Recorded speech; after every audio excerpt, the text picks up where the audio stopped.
Hello everyone, I am Tacit, and welcome to another Brighter Shores live stream. So it has been about 2 months since we have been around, mostly because lately we've mostly just been keeping up with the dailies and just doing things whenever they do an update.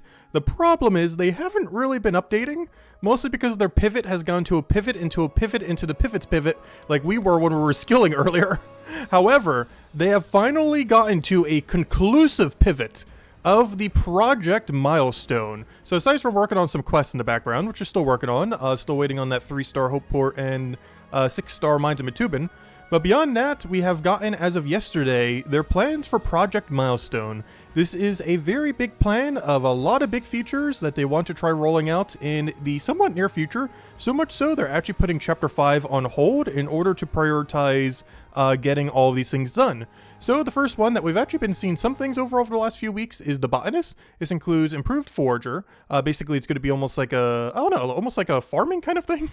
Not exactly farming, but still kind of where you have to like take care of the crops and, you know, harvest them that way kind of situation rather than just Forager of like, you know, click thing, good to go. So it might have some kind of growth cycle thing where you might have to water it, water, pick up, something like that. Whatever they're going to end up ultimately doing that. They're improving alchemists in various ways, as well as adding 2 new potions. The 2 that I really wish they would add, they mentioned, I believe, a few more down here, but the 2 we really need are aggression potions and boost potions. So we currently have boost potions for AFK activities, where you can boost from 1 to 5. However, we don't currently have a 1 to 5 boost for active activities. So if you wanted to do something a little bit earlier, like a venture, because you needed like 3 more levels, but you're not quite there, or if there's just like, I don't know, an item that you wanted to go farm, but it's like 2 levels above you, instead of, you know, having to grind out 2 whole levels, you could use a +3, a +2, a +4, +5 boost, and be able to have access to that earlier than you otherwise would have.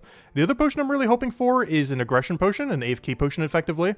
A 9-minute version of that, if they make a 3, 6, 9, 12, and 15 would be huge, because current despawn timer on the ground is 10 minutes. They might extend this maybe a little bit higher to like, I don't know, 15 or 20 if they were to add the game. If such a potion were to come to the game, 9-minute ones would be by far the most useful, as they last pretty much up to the point where items would despawn on the ground. So you'd use a 9-minute aggression potion, go in AFK for 9 minutes, come back, boom, pick up all your stuff from the ground, repeat, and keep doing it that way and just keep drinking a potion. So we don't know if these are going to be the potions at all, but those are definitely the 2 I am most hopeful for coming within like these 5 potions that they're mentioning, but we'll find out in time. As far as update milestones for this one includes basically how leveling system will be a little bit different. Right now, leveling system is basically chunked between 0 to 20, 20 to 200, and 200 to 500, but it looks like they're going to be rescaling the entire level curve to go every 50 levels. So earlier levels might take a little bit longer. We don't really know exactly how this is going to work, whereas higher levels will probably go quite a bit quicker. It depends exactly how they stretch this out or how on earth they plan to do it, but basically instead of having a 0 to 20, a 20 to 200, and a 200 to 500 system, it seems like it's just going to be 0 to 50, then 50 to 100, and 100 to 150, so on and so forth, basically climbing up that way, which will help condense the leveling a little bit and make the 200 to 500 grind not as egregious as far as everything you have to do for it. Along with that, they're also improving the XP curve in some way. We don't really know exactly, but you know, we'll find out as that happens. Plus 3 new potions, so between these 5 potions, hopefully, fingers crossed, boost potion and aggression potion, please. I'm not sure what the other 3 will be, but out of these 5, please, 2 of them have to be that. Plus 4 recipes, which doesn't specify for what, so I'm not sure exactly what it means by this. Plus 3 fish, pretty obvious, 3 more fish to fish. 1 more bone. Oh, maybe it means cooking recipes, because it says recipes specifically, so I assume that means cooking if they're adding 3 new fish.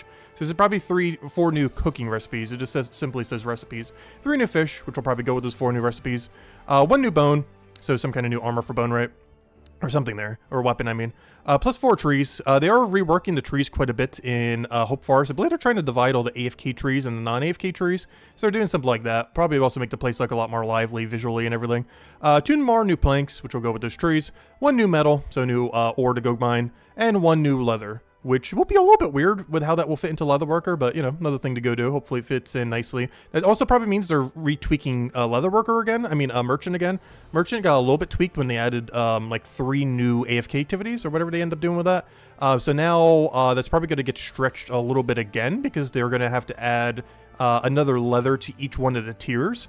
So you're going to get more... You're not going to need to do as much merchants to get more Leatherworker upgrades. So they're going to be closer together but it also means you might need a slightly higher level to reach any specific one that you're looking for. So there's that. Beyond that, in Update 3 that they're planning to do, we're going to be getting fishing bounties. We actually saw a screenshot of this in one of the old leaks. I have no clue which. I want to say like week 8 or week 9 or something. But they did show that fishing bounties were on the table. And yeah, here it is as update number 3.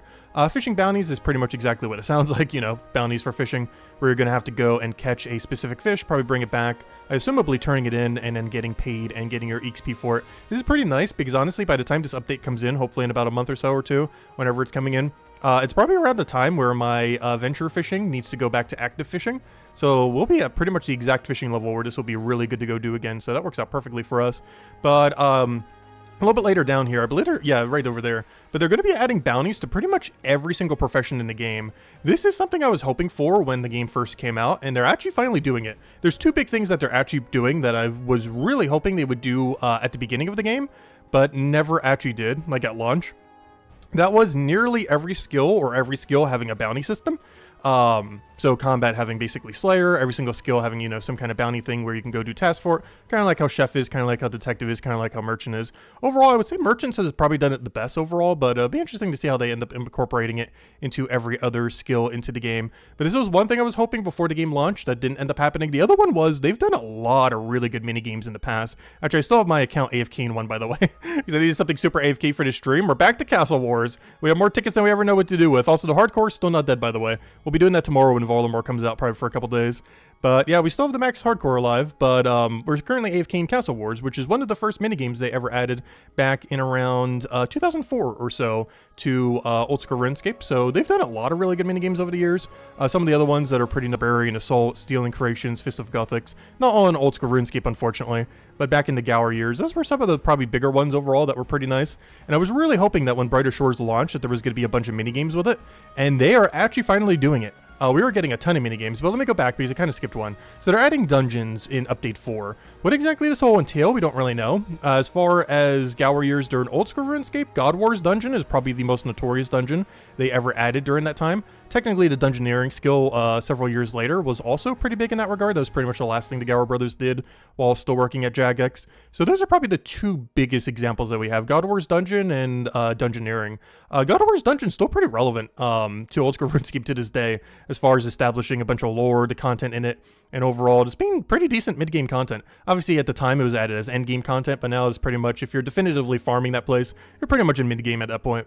But in nowadays.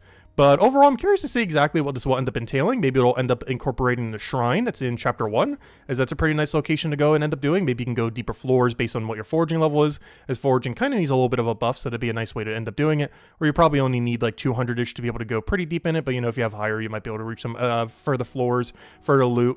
But yeah, we don't really know exactly where they're going to be putting these or what exactly they'll entail. Chapter 2 is a pretty good place for it too. There's a bunch of runes past where the one quest boss is, that one big toad thingy. And aside from some sage that you go and get there, it looks really runey, as if there'll be like a dungeon there at some point. It's even set up with enough space there where they could easily add a gigantic dungeon and still be perfectly fine to have enough space to do so. So it'll be interesting to see exactly where they put them, what exactly they entail, and what the drops will be. Because right now we don't really have any unique loot in Brighter Shores as it currently stands, so this could finally end up introducing something along those lines. Bounties we're already mentioning, so basically bounties for all other professions, including combat. So this is something I was hoping before the game even launched, that the combat would basically be one overarching combat they end up leveling, but every single individual chapter would be like Slayer tasks. And if that's what they're finally doing, that is wonderful. I still feel like the current combat system needs a lot of reworks, and the most recent reworks they did probably set combat back more than it really helped it. However, this is basically what I thought combat would be before the game even came out, which was effectively one overarching combat that would just level up regardless of what chapter you're in, but you would have bounties, you know, aka Slayer tasks, for each individual location where you'd be able to go and, you know, fight different things, get different loot, get different drop tables, stuff like that. So if they're going to be doing that finally with this update, that is pretty huge. If it'll actually be good or not, we'll have to wait and see, but this is actually what I thought originally the combat was going to be for Brighter Shores, and it seems like they're actually going to be changing it to that, oddly enough. Beyond that, the rest of these, I believe, are just minigames, which I'm really curious to see what they do. I was really disappointed that Brighter Shores came out with no minigames. I was expected to have at least a few, but of course it's still in early access, but This is interesting because they're adding a lot, like a lot.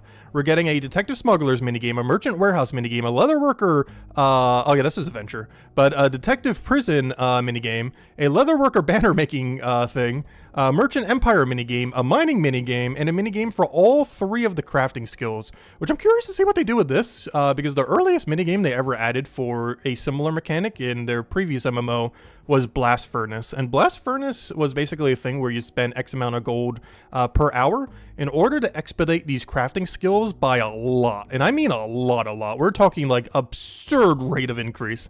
We're talking like the equivalent of like 60 silver in this game for making these like 5 times quicker. I highly doubt they're going to do something that broken when they end up doing it this time around. However, I'm very curious to see if this will actually become the meta rather than, you know, any other method, because these are pretty notoriously like the worst 3 skills to go and currently level in Brighter Shores. They just require a lot of material, a lot of everything, and are just really slow compared to every other chapter. So this might be the thing that finally makes them worthwhile. One thing to note with this, I do still have membership. However, aside from these earlier things like Botanist, Fisher Bounties, all that, the dungeon probably being chapter 1 or 2, but all the other updates from 6 onwards are all in chapter 3 and 4, aka behind the paywall. So anyone still not paying for that, yeah, the rest of that is paywalled at the moment, like every minigame. There's not a single minigame announced for the first 2 chapters. The dungeons might be in the earlier areas, and these other ones, of course, affect the earlier areas too, most of them.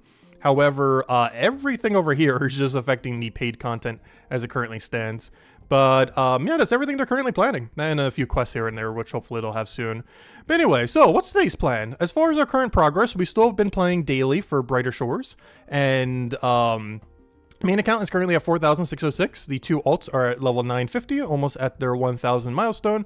Right now, they're kind of just AFKing, trying to get to the point where they could do all of the Hopeport quests, while still poking at some other things. So we're still trying to get them to the point where they basically AFK to all quest completions, and I'm probably going to combat pivot them in some way, shape, or form.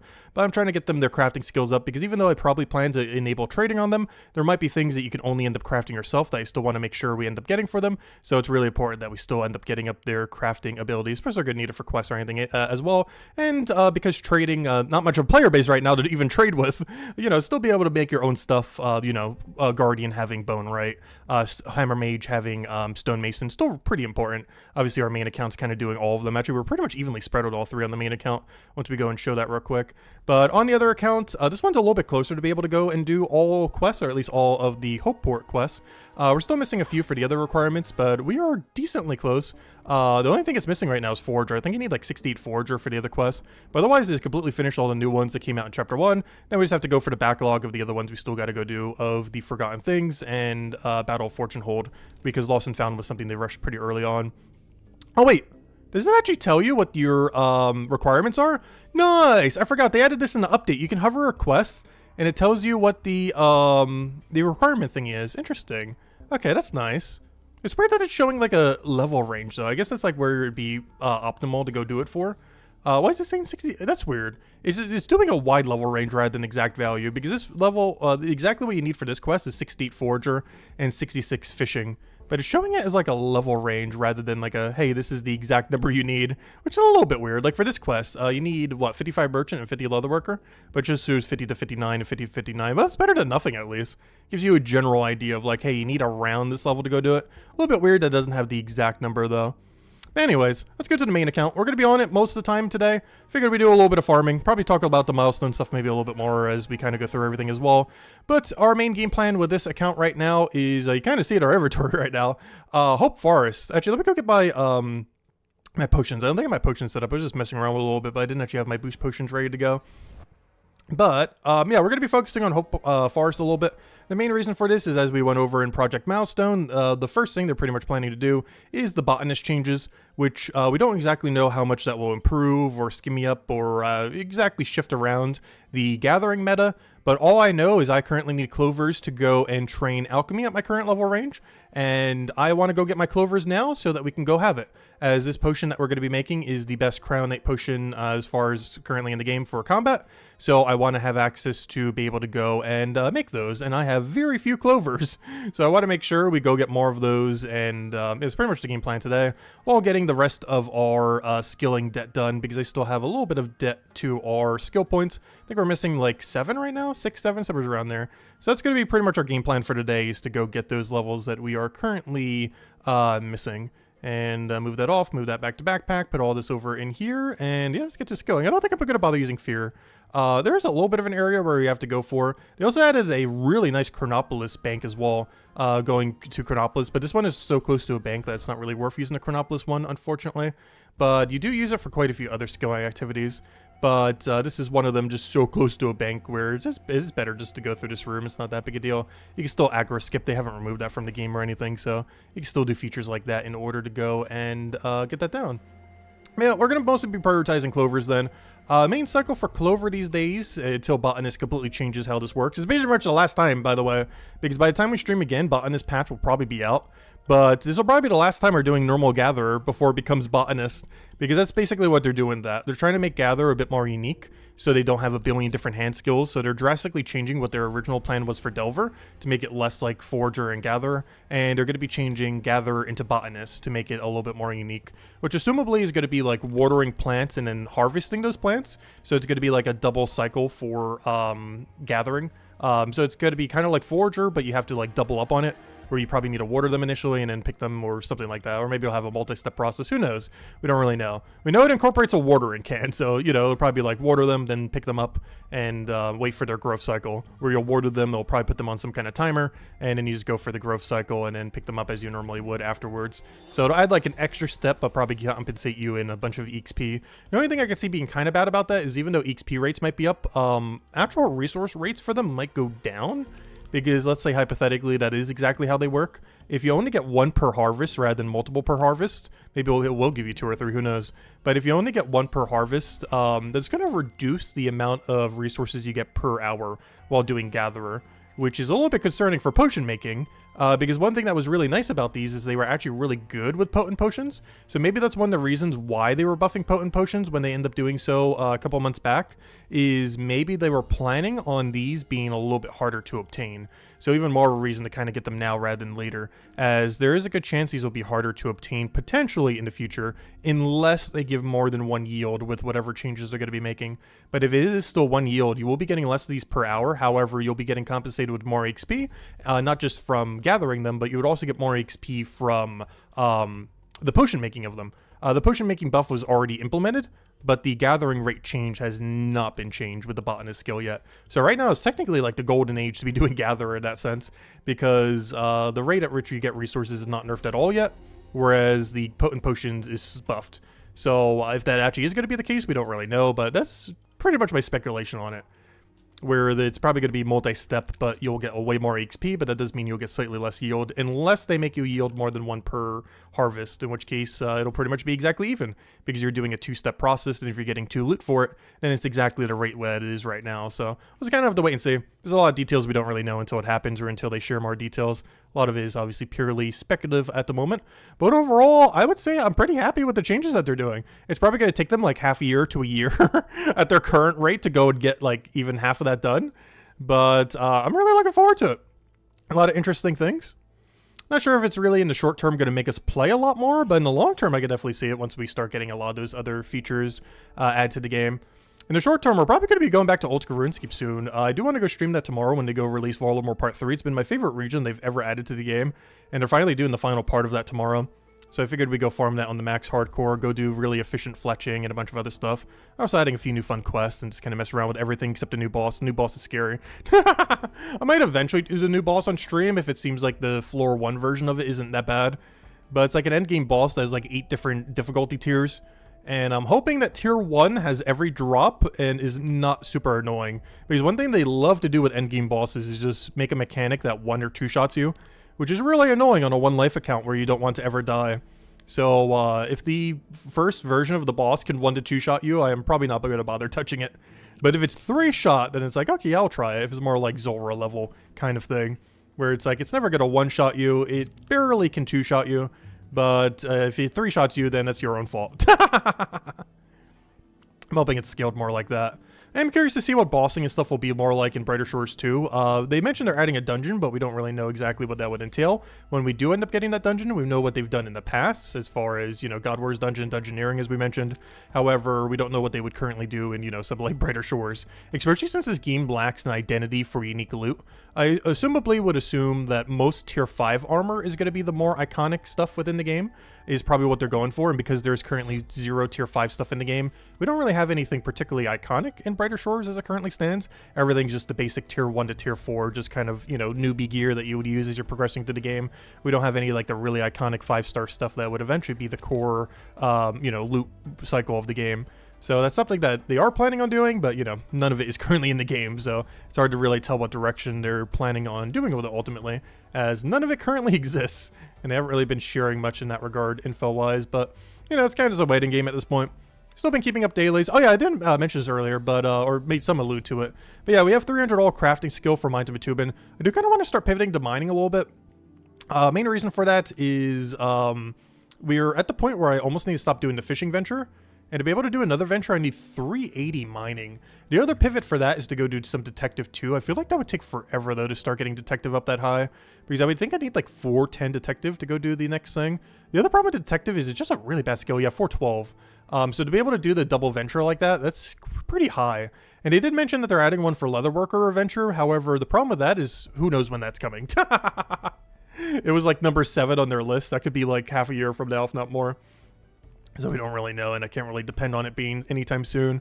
Worst comes to worst, I guess we could just keep doing fishing venture. Of course, right now we've still been doing the 216 oyster. I mean the 226 oyster.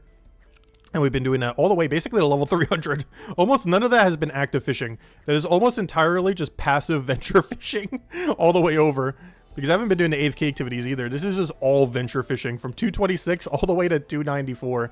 The problem is that 305 and particularly 310 is way better to go back to active fishing. As at 305 we get a really good fish, and at 310 we get a really good fish and 5% more XP on top of that fish than we were already getting on top of all the other bonus XP. So at 305 and particularly 310, it's worthwhile to go back to manual fishing all the way to 331, which I'm hoping is around the time that they had the fishing venture, which was like, what, part 3 or part 2 of their current master plan for Milestone. So I'm hoping that's somewhat soonish, because I'm going to need that in like a month at this current rate. We would need to have that release, so we'll see if they take that long or if they take like half a year to go release it. But hopefully sooner rather than later. Especially since we had like months ago spoiler to the fishing venture board. So some of the assets and stuff are already there. Just got to code it, you know, get it in the game, get it balanced, everything like that. There's one thing that's one of the reasons why I've been going pretty even. You may notice we have no skill even close to 500. I've been like this since day 1.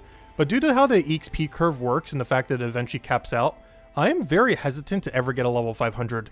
For one, because once you reach 500, you never get EXP for the skill again.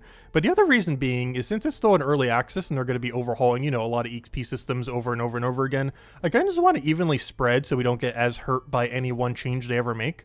There is technically one change that was beneficial in the past that if you would have grinded it beforehand, which would have been detective, if you would have gotten 500 detective before they completely removed raid dens from the game, basically, by nerfing them into the ground. But beyond that, every other thing have basically gotten buffed, other than detective. But every other skill in the game has gotten buffed. Like, merchant has gotten buffed indirectly like 8 times since launch.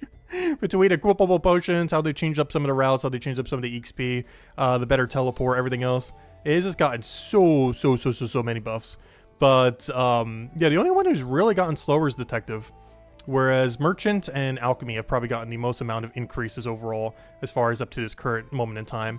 So I just figured we'd go kind of even and still kind of stick with that, especially since we have confirmed we are Iron Man now.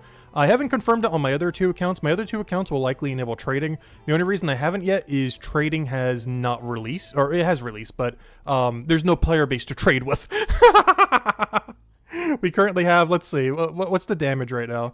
How many people? We have 314 people right now. And we're one of them. Oh yeah, we're currently trying to do all of our debt right now.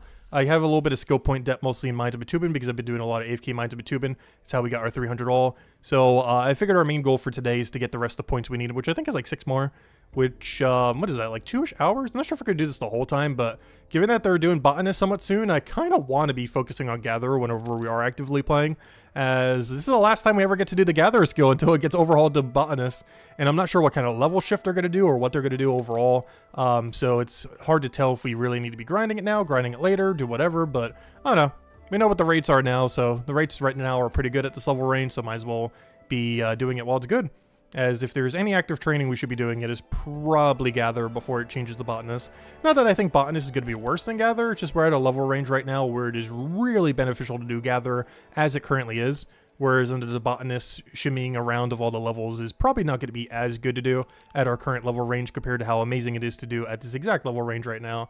So I figured we just do it now. As well as over the next like month or however long it takes them to finally get Botanist out, gosh. That's one thing that has been a little slow. I didn't really mind the rate at first. I feel like for the first 3-ish months, the rate of updates were pretty fine. But since then, gosh, they've been kind of slow. Like, this is the first stream we've done in 2 months. Because I've only been streaming when they do something. And they didn't even technically do something. They just did a list of things that they're currently working on. It's not even a thing of, hey, we've completed this. It's a list of, yeah, we're kind of working on it. Some of it's kind of like partially done, but you know. None of it's there yet. None of it's ready to launch into the game. But Botanist will be the first one. At least we kind of have like a roadmap now of what the next like half a year, however long it's going to take them to go implement all that's going to be. Unless they pivot for like the 7th time, but assuming they're not, seems like we have a decent roadmap now as far as what they're definitively going to be doing. And honestly, every single thing on it I like. There's not a single thing on that list that seems bad overall. Some of them, it comes down to heavily how or if they're going to implement it on how good or bad it's going to be. But none of it is inherently bad that they're doing, so that's a good sign at least. Like, there's not a single thing on that list that's like, oh no, they shouldn't ever do that in any form. It's like, okay, they could mess it up, but as long as they don't, it should be fine. It will either be either average or an improvement to what is currently there. Whereas none of it's like, oh no, this is definitively worse. But luckily none of that is really in that category.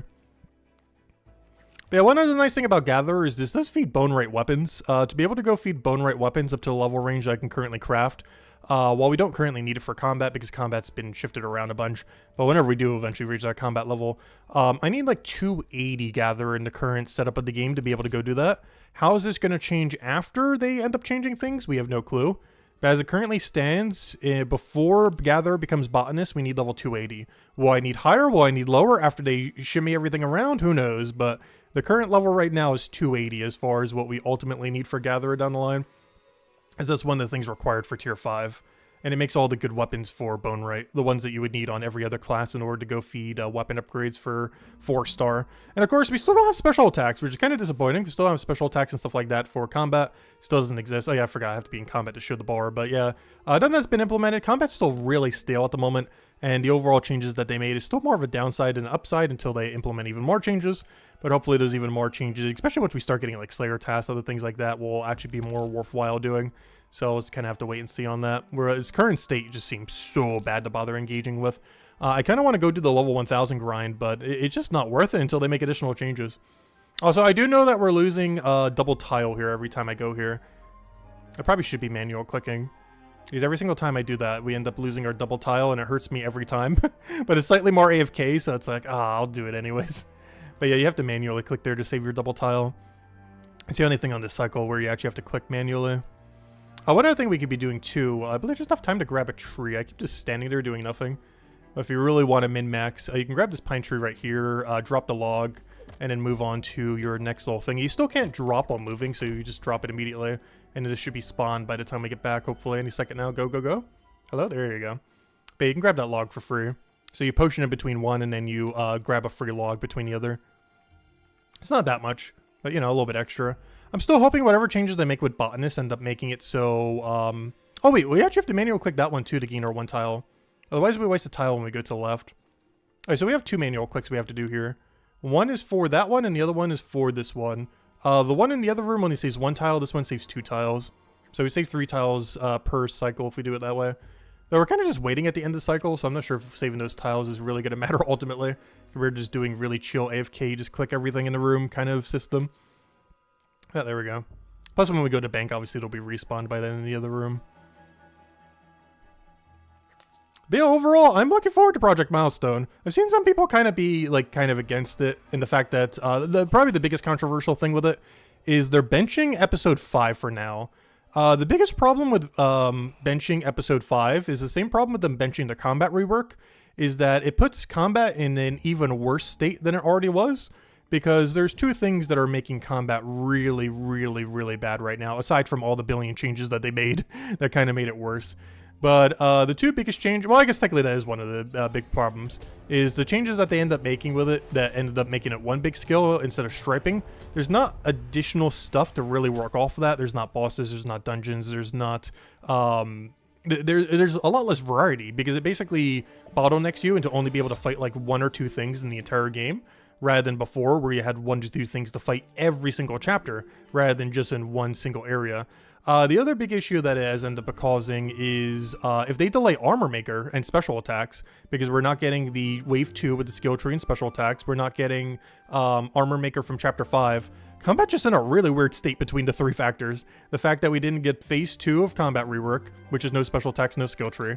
We didn't end up getting the Armor Maker from Chapter 5, because that's being benched for Project Milestone. And the fact that they changed that you can only fight like 2 enemies at any given time, instead of before where you could fight at least 8, plus no bosses, no dungeons.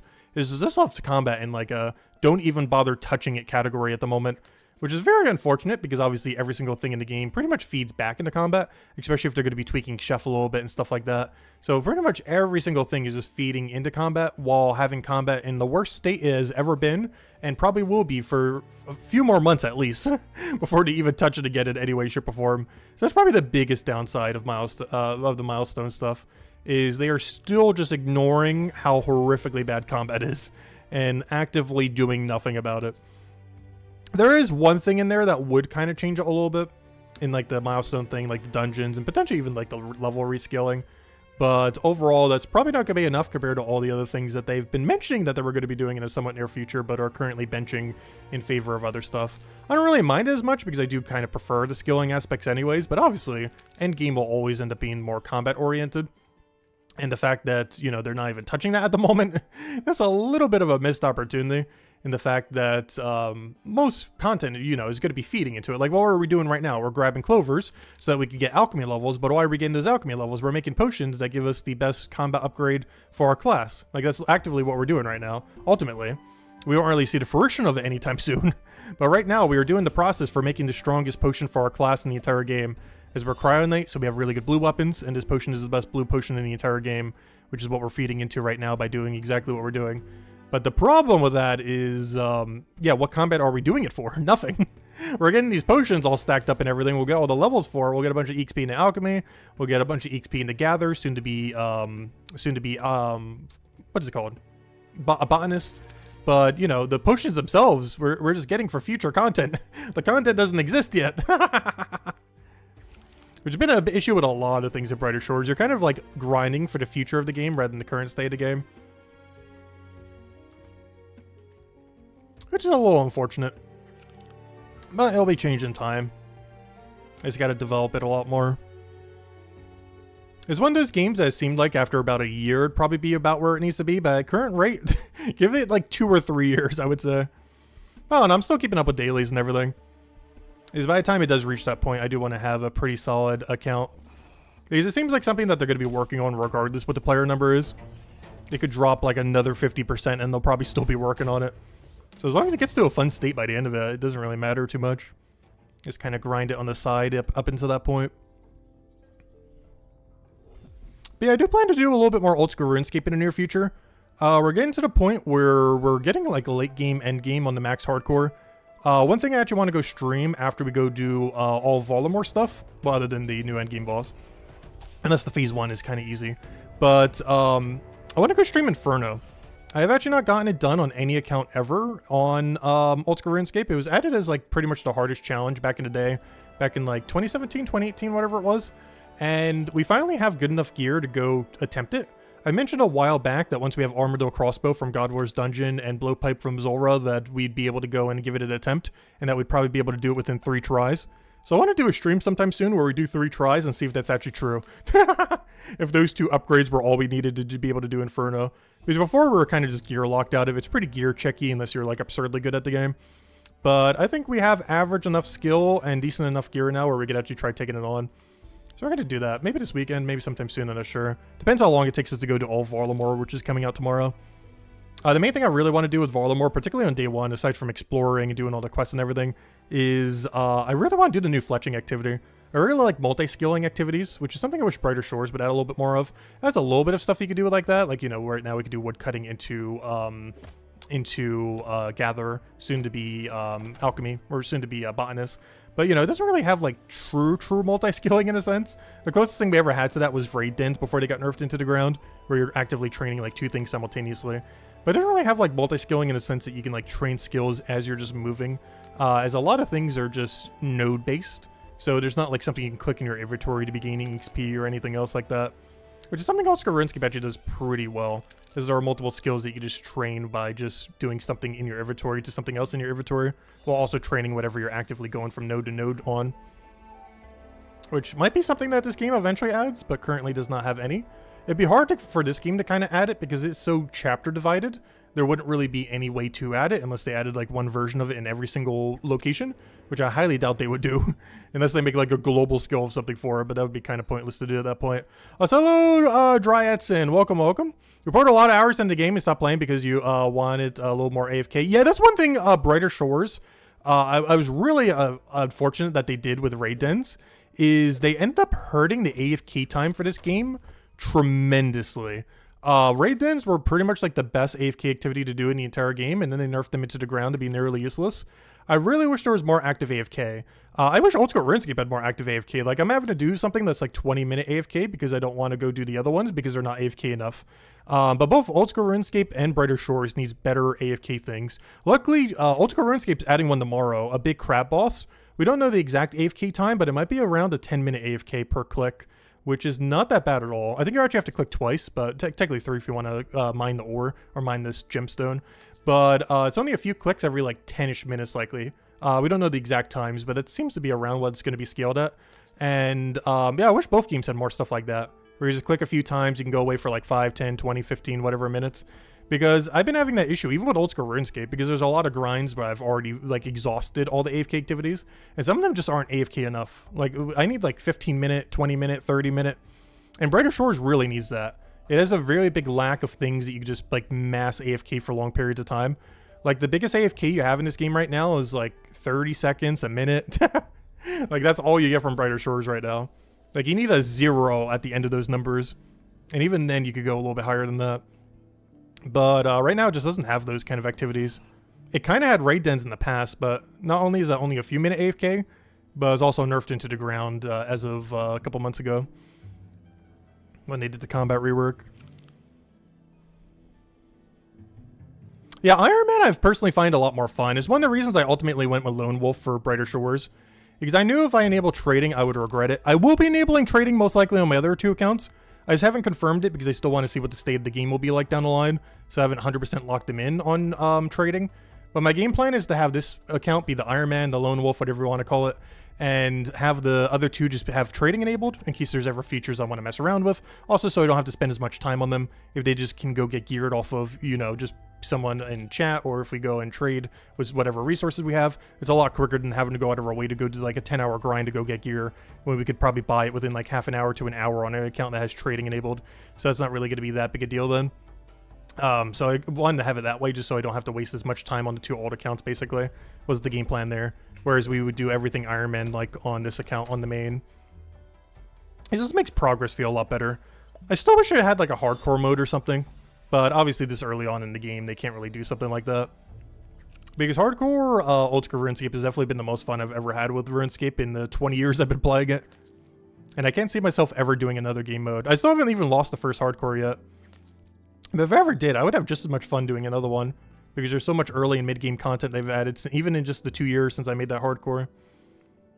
So even if it was to eventually die, it'd be a lot of fun just going through everything again on another account. So MK Jets, welcome.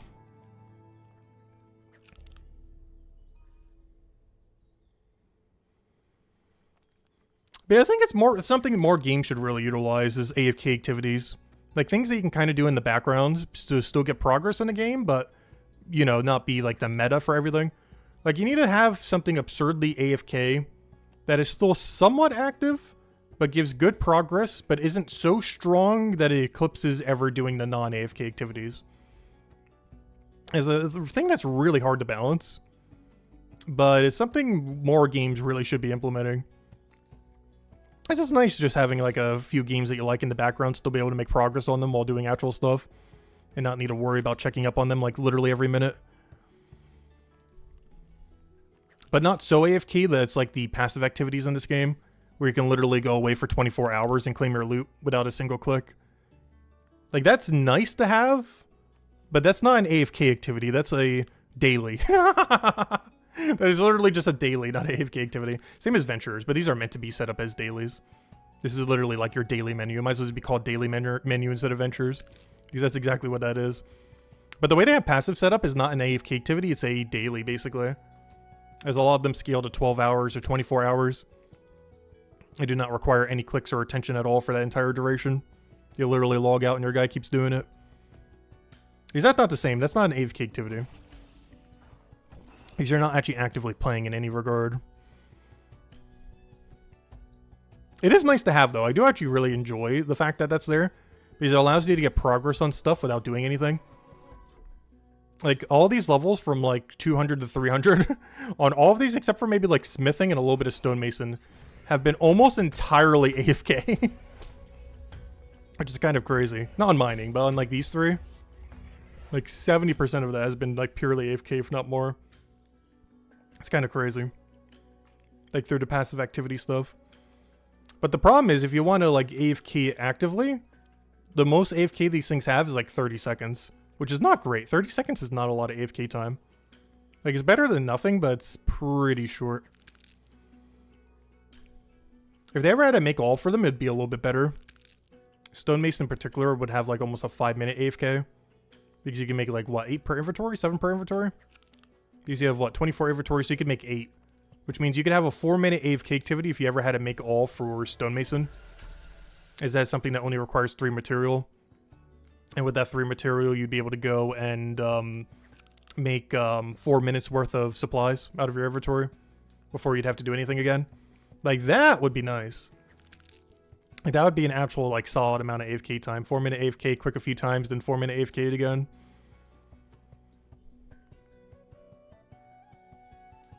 But overall, I've still been enjoying the time I have been putting into Brighter Shores. It just doesn't feel like a game at the moment where it's worth doing, like, you know, 8 hours a day, 12 hours a day, or anything like that. I think currently, actually, we can see how much playtime we have right now. Our current playtime has been, where is it? How do I check? Where is it? Isn't it, like, right over here? There it is. Yeah, I've only played about 10 hours the last 2 weeks, which means I've been playing a little bit less than an hour a day, and that's across all 3 accounts. So that means I've been putting, like, 10 minutes a day into this account. Like, 10 to 15 minutes a day. Because I also do the dailies on the other 2 accounts. So I've been playing for less than an hour a day, with this account specifically getting 10 to 15 minutes of that time. I don't know, still a lot of progress you get. You get the ventures done, you get the passive done. You farm for your points a little bit, which I currently have a little bit of point debt at the moment for knowledge points. But, you know, you farm a little bit of points. And then you're good to go. And you just reset it. And it keeps making progress without barely doing anything. It's something I wish more games had. There's one thing I do feel like the game does well. The passive activity stuff. As well as how they're handling dailies, so it's never going to get overwhelming having a max of 6 dailies once they finally unlock them all. Currently only a max of 2 dailies. Because it makes it so daily stuff doesn't get, like, too overwhelming. I feel like a lot of games ultimately end up doing that at some point. And it seems like they're trying to keep it in check to make sure dailies never get too out of hand, but are still really rewarding. And you can put it into any skill you want as well, so you could always train it nicely. That's one nice thing about us rushing 200 all, is whenever we want to AFK any skill we feel like, we can just do it. Like, I don't need to worry about getting bad XP rates or something. I literally just roll up to it, maybe bring some 5% pots if we want some extra rate, and boom, we're good to go. Like, every single one, we're getting the absolute maximum rate since we're above level 200 in all of them. That could change once they do the milestone stuff and change it every 50. In which case, oh gosh, what will that system look like then? If they have, like, that many different EXP curves all over the place. But at least currently, this ends up working out really well, since everything over level 200 gains a really good amount of EXP. I am slightly concerned what they're going to do when they change it to like 50 every single bracket though. Because that means we're probably going to have 10 EXP curves instead of the current 3. So if you're currently near one of those EXP curves, your rate is probably going to tank like crazy for EXP rate. So I'll have to see exactly how that pans out. That's my only real big concern with that change. It'll probably be healthier for the long term of the game. But anyone who's around like level 150 to 250 would get hit the most. And how bad that would be. Which is almost where every single one of our skills are. 150 to 250 gets hit the hardest on how bad the 50 all change would be. As the XP rate you otherwise would be getting or is about to tank like crazy high amounts. Particularly if you're anywhere in like the early 200 area. Because the new 200 to 250 bracket is probably way worse than the XP you otherwise would be getting. At the current like, you know, 210, 220, 230, something similar. I don't have to wait and see though. There's a lot we just don't know about it until it happens. Also, I forget how long it takes to get some levels sometimes. We've been doing Gather, aside from all of our talking at the beginning of the stream, going over the milestone stuff and everything. We've been doing Gather this whole stream, and we've gotten half of a level. I am curious to see how the new XP curve is going to affect that. Gosh, is that slow? I keep forgetting. That's one thing I like about the other accounts when I'm on them, because they're still pre-200. So a lot of things that they train, they actually gain levels in a timely manner. Whereas on this account, anytime it trains anything, we could do a whole gaming session, and it's like, oh, I gained 1 level, maybe 2. Just so slow. I'm curious to see how the level 50 XP curve thing is going to end up changing things ultimately. Maybe it'll be a big improvement for that. It's still going to make the higher level range probably still take forever though. Like 400 to 500 is still always going to take forever, even after that rework. But maybe it's a little bit better than it is now. Something we don't really know till it happens.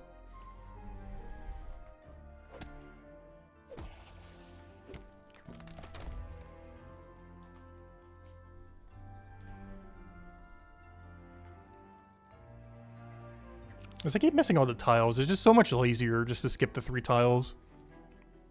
But let's go save all of them. We'll save 1 tile here. And on the other one, we save a double tile. On that cycle, it matters a little bit more since we're just going to bank anyways. So saving that extra time actually matters a bit more. Alright, there's something else that happened today. The Pokemon Direct was today. I'm really curious to see how that new competitive mode thing is, because they actually have an IV slider. So, Pokemon has some really weird stats, IVs and EVs. EVs are the ones you actually get to manipulate, and they're pretty easy to go make exactly what you want when making like competitive Pokemon and stuff like that. However, one thing that has always been annoying is IVs, which are inherited values, aka basically the genetics of the Pokemon. So whenever you breed them and everything else like that. The problem with this, with high rarity stuff, is you can't breed like legendary and mythic Pokemon. So it was always really hard to get specific stats that you needed, like if you needed 0 speed or 4 speed or 0 attack or something else that's weird that you need for a very specific build. But now you can. They actually teased today in their big thing that's coming out to mobile and console that their new competitive Pokemon battling thingy will have some kind of feature where you can have an IV slider. So it is finally possible to min-max every Pokemon you ever have, even some random shiny you caught one day in some random game like years ago. You can make that into a fully competitive Pokemon now without having to worry about, oh, did it get like the right 1 in 31 roll that I needed? So now you can just make anything you ever have into like, oh, this is the perfect Pokemon now. So that's pretty cool. I also announced some things with some other stuff that I didn't really care about though. I saw that direct, and that was like the only thing I cared about. It's like, ooh, IV slider. You can min-max Pokemon correctly now without having to go through a billion hoops. Because so many people hack that game, which is one of the things that always kept me away from Pokemon. Mostly because getting those values exactly as you need, especially on shiny Pokemon, were really, really, really annoying. Particularly on shinies and particularly on legends. But now they actually added a feature, or soon to be feature, that will be not super annoying to do. Hopefully it's not paywalled, that'd be the worst thing ever. Hopefully it's free to do. Maybe you just earn some currency in game and then you use that. They better not paywall that. That'd be the most egregious thing ever. Because the game is free to play, so I'm not sure how they're making their money off of it. But they'll find some way to greed $1 billion from that thing. Like they do with everything. It is the Pokemon company after all. I still haven't bought on the Switch 2, by the way. I cannot justify a $500 purchase, especially since we got a Steam Deck for Brighter Shores earlier this year, which I've mostly just been using for Brighter Shores and a few indie games. It's basically my indie game console now. But yeah, I still haven't bought in a Switch 2. I just don't really see a reason to. Like, what games came out? Mario Kart and that one monkey game with DK. Like, neither of them seem justifiable to go get.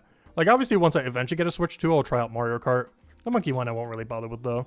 DK's kind of cool, but I don't know. I've never been, like, a huge fan of, like, the platformers. Even, like, Mario platformers. I've never been a big fan of them. Like, I enjoyed Mario Sunshine, but that's about it. Like, I never really understood why Mario 64 was so big. Like, both at the time and down the line. And Mario Sunshine was this, I mean, not Sunshine, but Galaxy, the two Galaxy games after that were like, they're kind of okay. But, I don't know, I just never really cared for the direction that either of them went into. It's something about Nintendo platformers I just never really cared for, even platformers in general. It's just a genre I've never really gotten into much. A platforming genre. A lot of the other stuff they've done, there's a good handful of things I do enjoy. Most of the Pokemon series. Animal Crossing 2 I'd probably get into if they ever did that again. And of course Smash. Smash is a pretty fun casual one to just do with friends and such. It's like a really casual battling game. Actually, honestly, out of any battling game in like all of history, I'm pretty sure Smash series is the most casual friendly of any fighting game. Like if someone like tries to say like, hey, we should go play like Tekken or Mortal Kombat or something, I'll be like, maybe not. But something with Smash, I don't know, just so easy to get into. Like you learn all the basics within like not even an hour. Whereas I feel like with other fighting games, you could play for like a week and still get absolutely obliterated. Obviously, there's a skill ceiling on Smash as well, but the skill floor is not as hard to get through compared to like every other fighting game pretty much in existence. I guess it's also because a lot of other fighting games just don't have as big of a player base, so the people that actually do play them are like veteran fighting game players, whereas the average player who's played Smash is a lot more casual. Obviously, there's people who literally do it pro as well, but you know, the average Smash player of any given Smash game is way more casual than like the average Tekken or average Mortal Kombat or average insert fighting game here player. Because I do enjoy fighting games. It's just a genre that I feel is like really hit or miss. Nice, we got the skip. Nice! That was a really annoying aggro skip there, but we got away from him. It's one of the main reasons I'm not using fear potions. It's fun to try to aggro skip them in that room. They haven't removed that mechanic yet, and I hope they never do. It's basically when you walk under a unit in this game, they have a slight stall when they go diagonal, when they go do their movement. So you can go and completely skip getting into combat with them, which saves you having to do the retreat thing that takes forever. It also makes it so you don't have to keep consuming fear potions, because that also has a delay. It's not like fear potions instantly take effect. You actually have a small delay on drinking them. So normally it's better just to keep aggro skipping than to bother drinking a fear potion.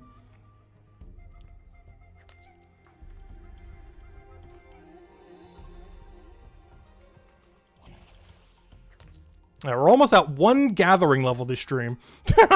We're making big gains. Getting a head start on that botanist, whatever they're going to do with that. Main reason I want to be doing this now, whenever we are kind of poking at the game, is I'm just not sure where botanist is going to change all the level curves. I do hope Thistle is a lot better after the botanist change, though. Thistle is really annoying to bank right now. And I'm hoping whatever they end up changing with it makes it better to bank somehow. I highly doubt it, but who knows, maybe it will. Because that's the other ingredient we need to make the best Cryonite potion. One is the clover we're getting now, the other one is the thistle. And what's nice about thistle is it actually has an XP boost because you use the sickle on it. The problem with that, though, is, well, for one, I don't have it upgraded. I need to go do that later.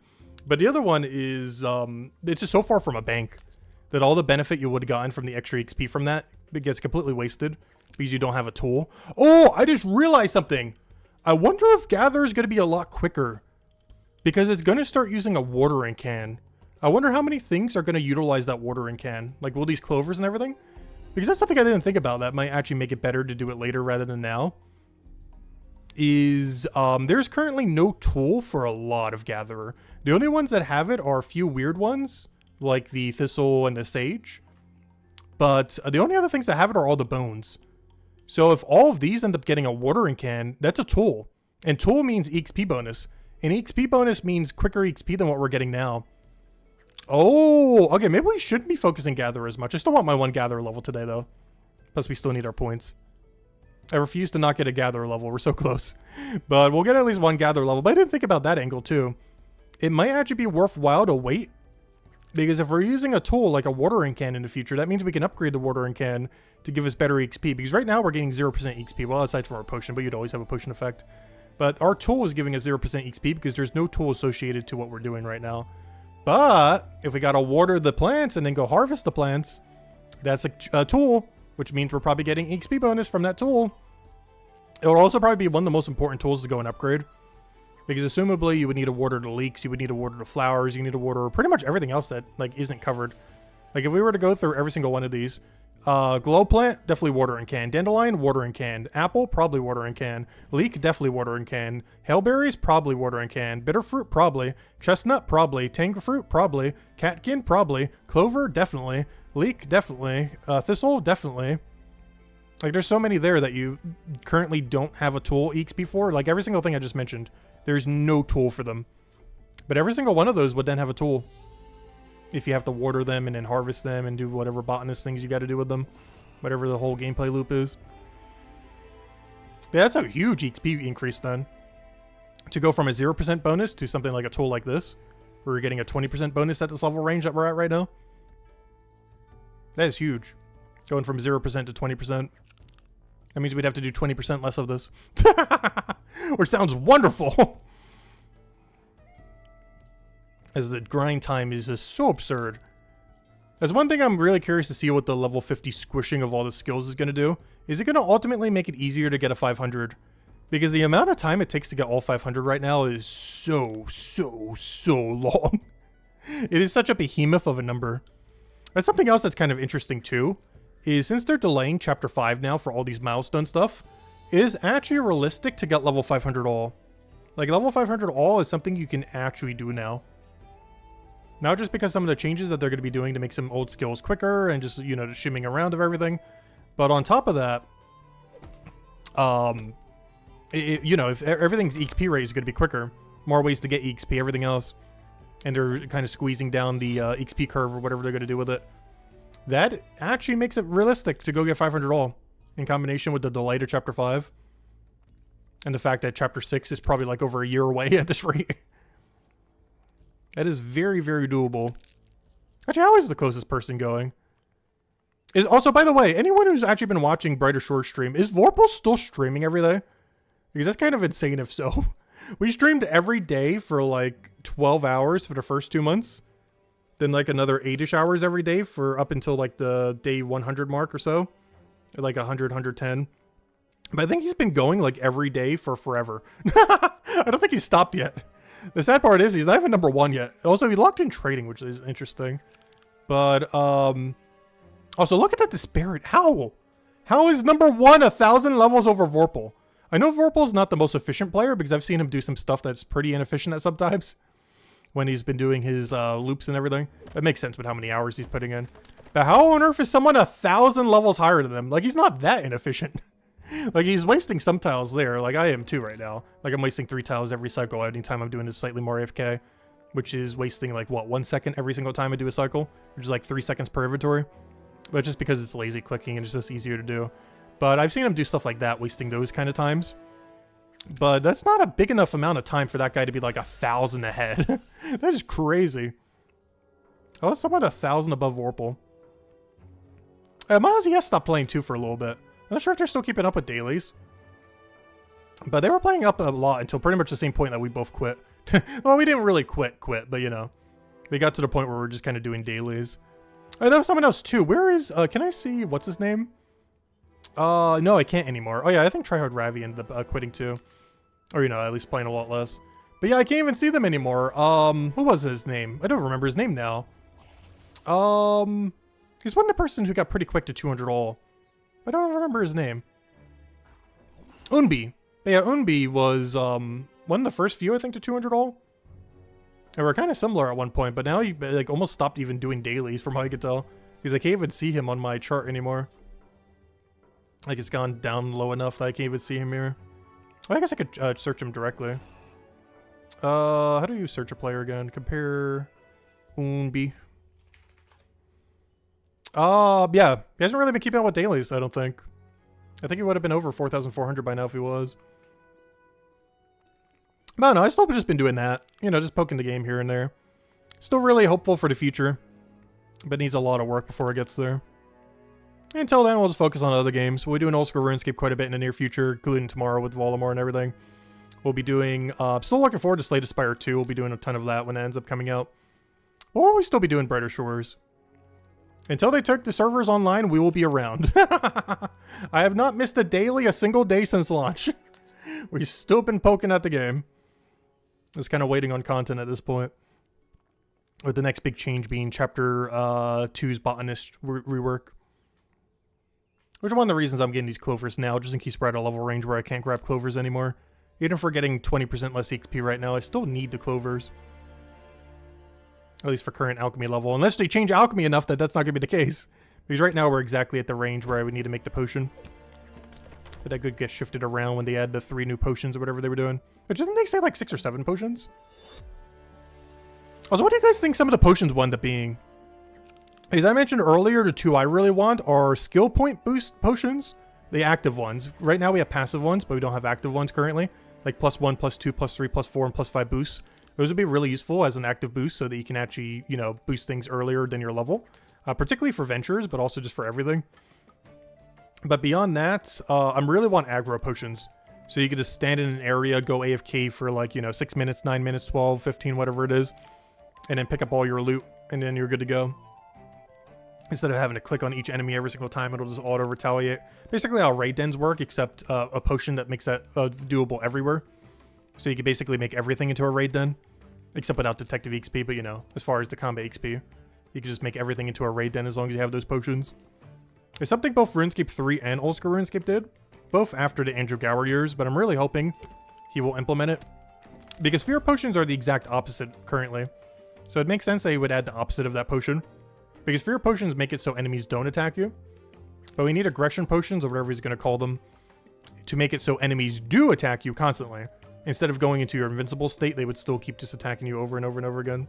So that you can AFK combat for long periods of time. Because now that raid dens are nerfed into the ground, you know, we kind of need a replacement for that. And that would be the perfect replacement. Because you'd be able to do that in any chapter, in any zone, for any combat. And once they start adding Slayer task via bounties, you know, you can do it for any bounty as well. You can literally just AFK a bounty, go to wherever there's a room with a bunch of them, drink a potion that makes them all attack you, and as long as you're strong enough to not need any healing potions, boom, you're good to go. That would, of course, require an armor-making skill that got delayed, because I'm still running tier 2 armor right now, aside from shield. Well, most of the time we're not even running the shield. And now that armor matters a lot more ever since the combat rework, that's one really big downside of them delaying Chapter 5. Because we have no good way of getting armor until then. Is one thing that's making combat feel really weird in the current state of the game. Because armor matters more now than ever, but armor is purely RNG until they add Armor Maker to the game. But now the chapter that's doing Armor Maker is getting delayed. So you're always going to be under-armored for pretty much anything if you're fighting something around your level range, which makes it a lot harder to AFK combat in the current state of the game. Because right now you're basically just running like tier 2 at best, maybe like one piece of tier 3 or tier 4 or something. Whereas to be able to properly AFK things around your level range, you need like bare minimum all tier 3, maybe a few tier 4s. But you can't do that at current higher level range with how the drop rates work and the no armor maker skill in the game. Something that will be fixed in time, but is currently really bad because it doesn't at the moment.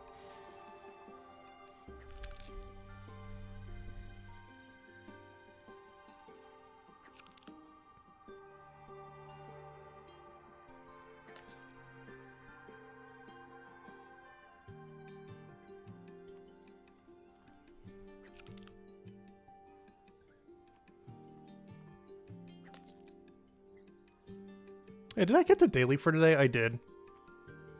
Oh, we're so close on fishing. I'm not sure how many more days that is. I want to say like 3 more weeks. And we can start doing fishing again. The only slight issue with that is I'm not sure if we're getting fishing bounties within 3 weeks. I highly doubt that. But if we do, that'd be huge. Because that's when I actually need to start actively fishing again. At 305 and particularly 310, we need to go back to active fishing rather than venture fishing. So that we can get to the good lobster venture.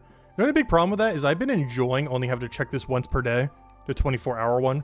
My 2 alt accounts are almost at the point where they can do the 24-hour one as well. But I've been just checking their 12-hour one in 24-hour intervals because they can't be bothered to take it twice per day. But the problem with that is by the time my alt accounts have the 24-hour one, my main account will have the 12-hour one. And because of how much better the EXP rate is, I'm going to have to do that 12-hour one. It's not really that big a deal, though. You just have to check it twice as more often. It's just really annoying going from your passive activity all the way over to the venture and then all the way back. It is worth it, though, at least on the main account. On the alts, I can't be bothered to do that more than once a day, though. But for the main, it's obviously worth it whenever it's ready. I don't bother setting up timers for her. I just kind of check it whenever. Normally, like, around, like, breakfast time or something. Grab a quick bite and just check it while I'm eating. Because that's basically when I do the dailies these days for this game. I'll either do it around breakfast time, lunch, or dinner. Either as I'm prepping food and just waiting on something, or if I'm actually eating and just kind of just chilling. It's like my entire total playtime right now.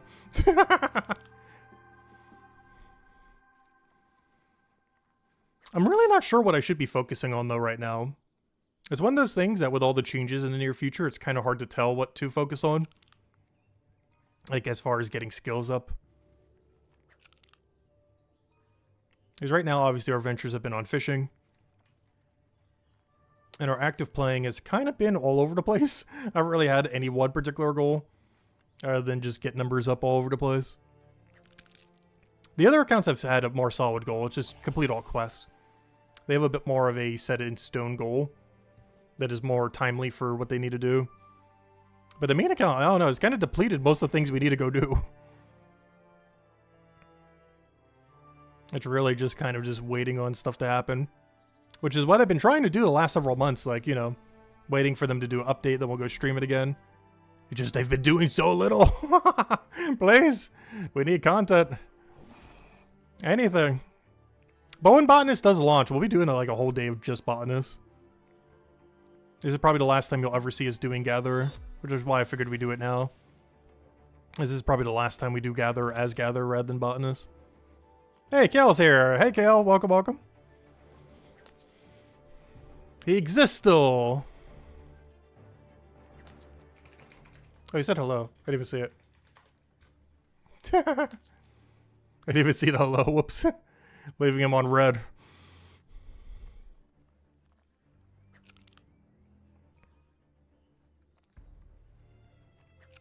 I seen Kale and Old School RuneScape earlier, too.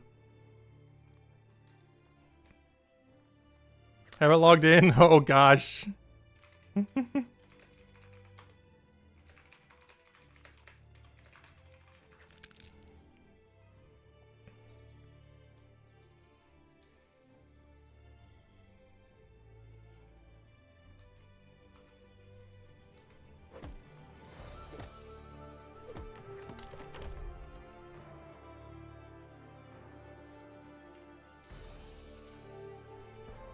But he ended up finishing 500 alchemy before he ended up stopping as well. Which is still really useful for all the boost potions and everything.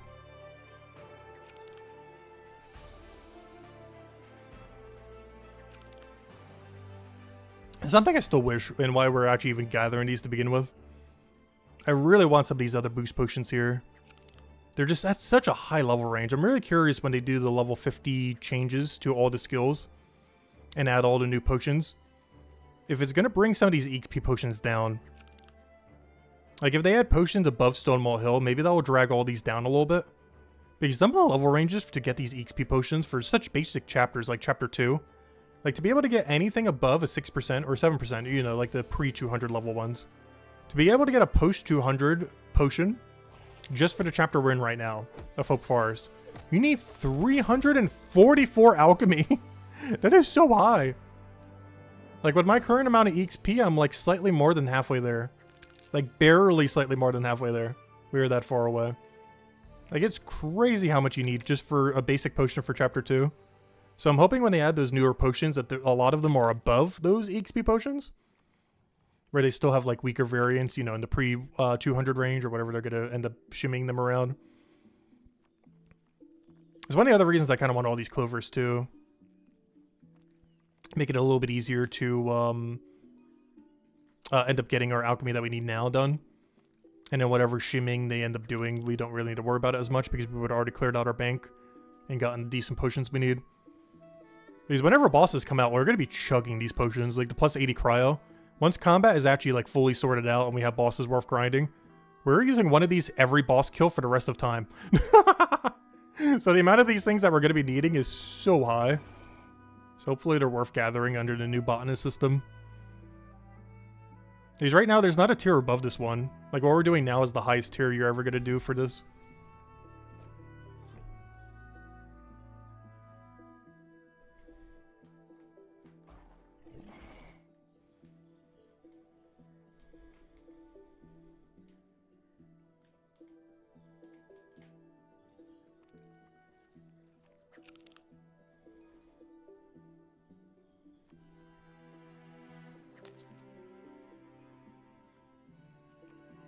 But yeah, I'm personally glad that we went... Hey, Kale! He recognized them from the alchemy grind. That's funny. Someone with a 500 alchemy cape, noticing someone with a 500 alchemy cape because they were there so long. That's really funny. Yeah, Kale used to play a lot.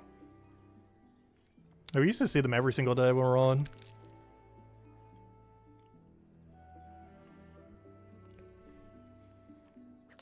I think the alchemy grind took like almost 2 months or something. It's a really long skill to do because it's you need a lot of money for it. So oddly enough, they have made it easier since then to get 500. They did a potent potion buff that buffed all potent potions by about 10 to 20%. Some of the cost of some potions also went up. But your EXP rate went up more than the cost of increase. It did make lower level range kind of worse though. But higher level range and total time to get alchemy to 500 was actually increased with some of the changes they made. Or, you know, decrease, I mean. You know, it became quicker.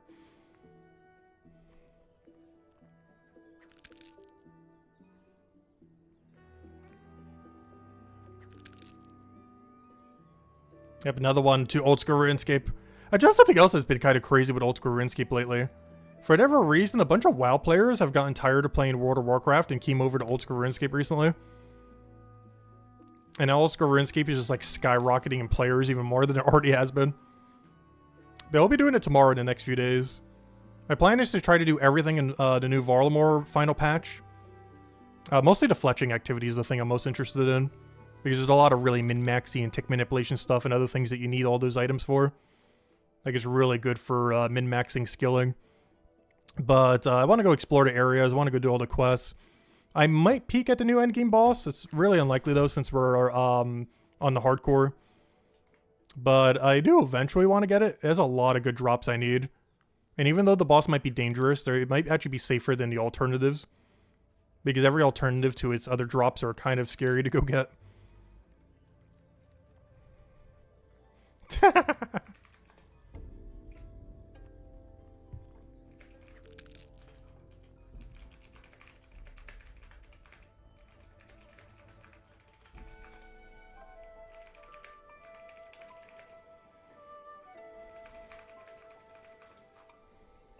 Oh yeah, sailing too. Oh yeah, we're rushing 99 sailing. 100%. I guess he was rank 1 and won the skills in Hardcore Iron Man. That's kind of funny. Wait, is he the guy who did... Wait. I was rank 1 Hardcore Armor. Oh, he was. I was going to say, there's someone in Hardcore Iron Man who actually did 200 mil all. Whoever that psychopath is. But there's someone who actually... Only one person ever has done it. But there's one singular person who did 200 mil all in a hardcore in old school RuneScape. But he meant he was, which means that person who did 200 mil all eventually passed them.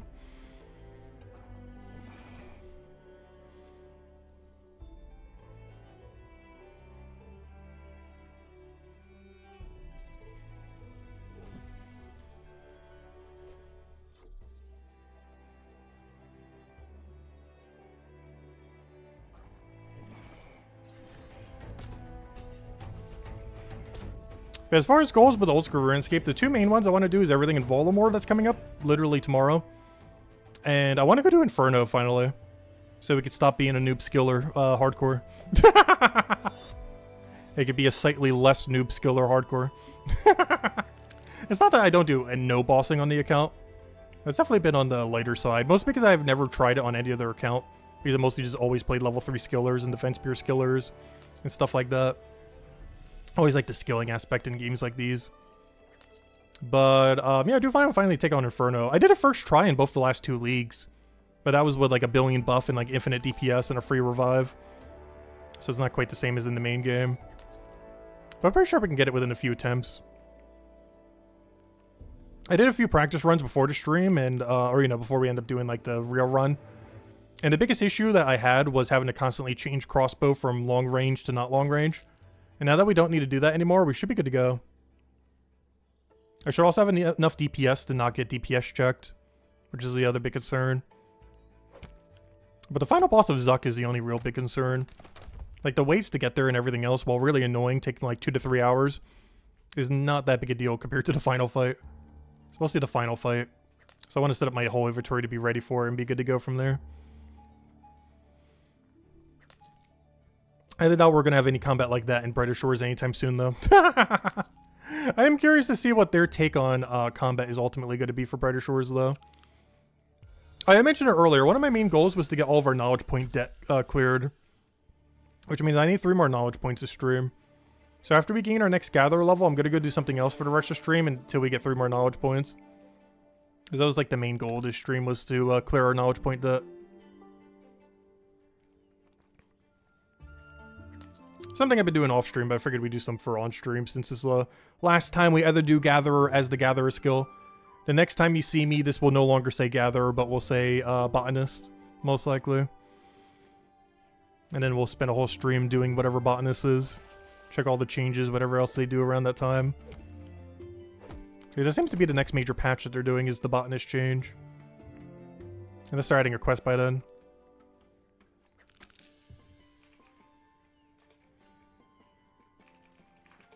Around.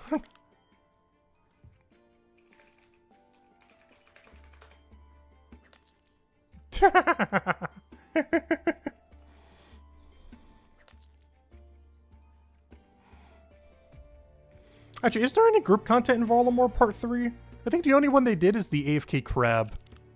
But it's not really group content. You kind of just chill AFK with a bunch of people. I wonder how many people are going to go show up to some of those. Is there going to be a world that's going to have like 500 people fighting one crab? Because they said there's no cap to how many people could fight it. And if you get too many people around one area, people start despawning visually. Like what happened with Shooting Stars a while back when they made Shooting Stars buffed through the roof and then had to nerf them because it was crashing worlds.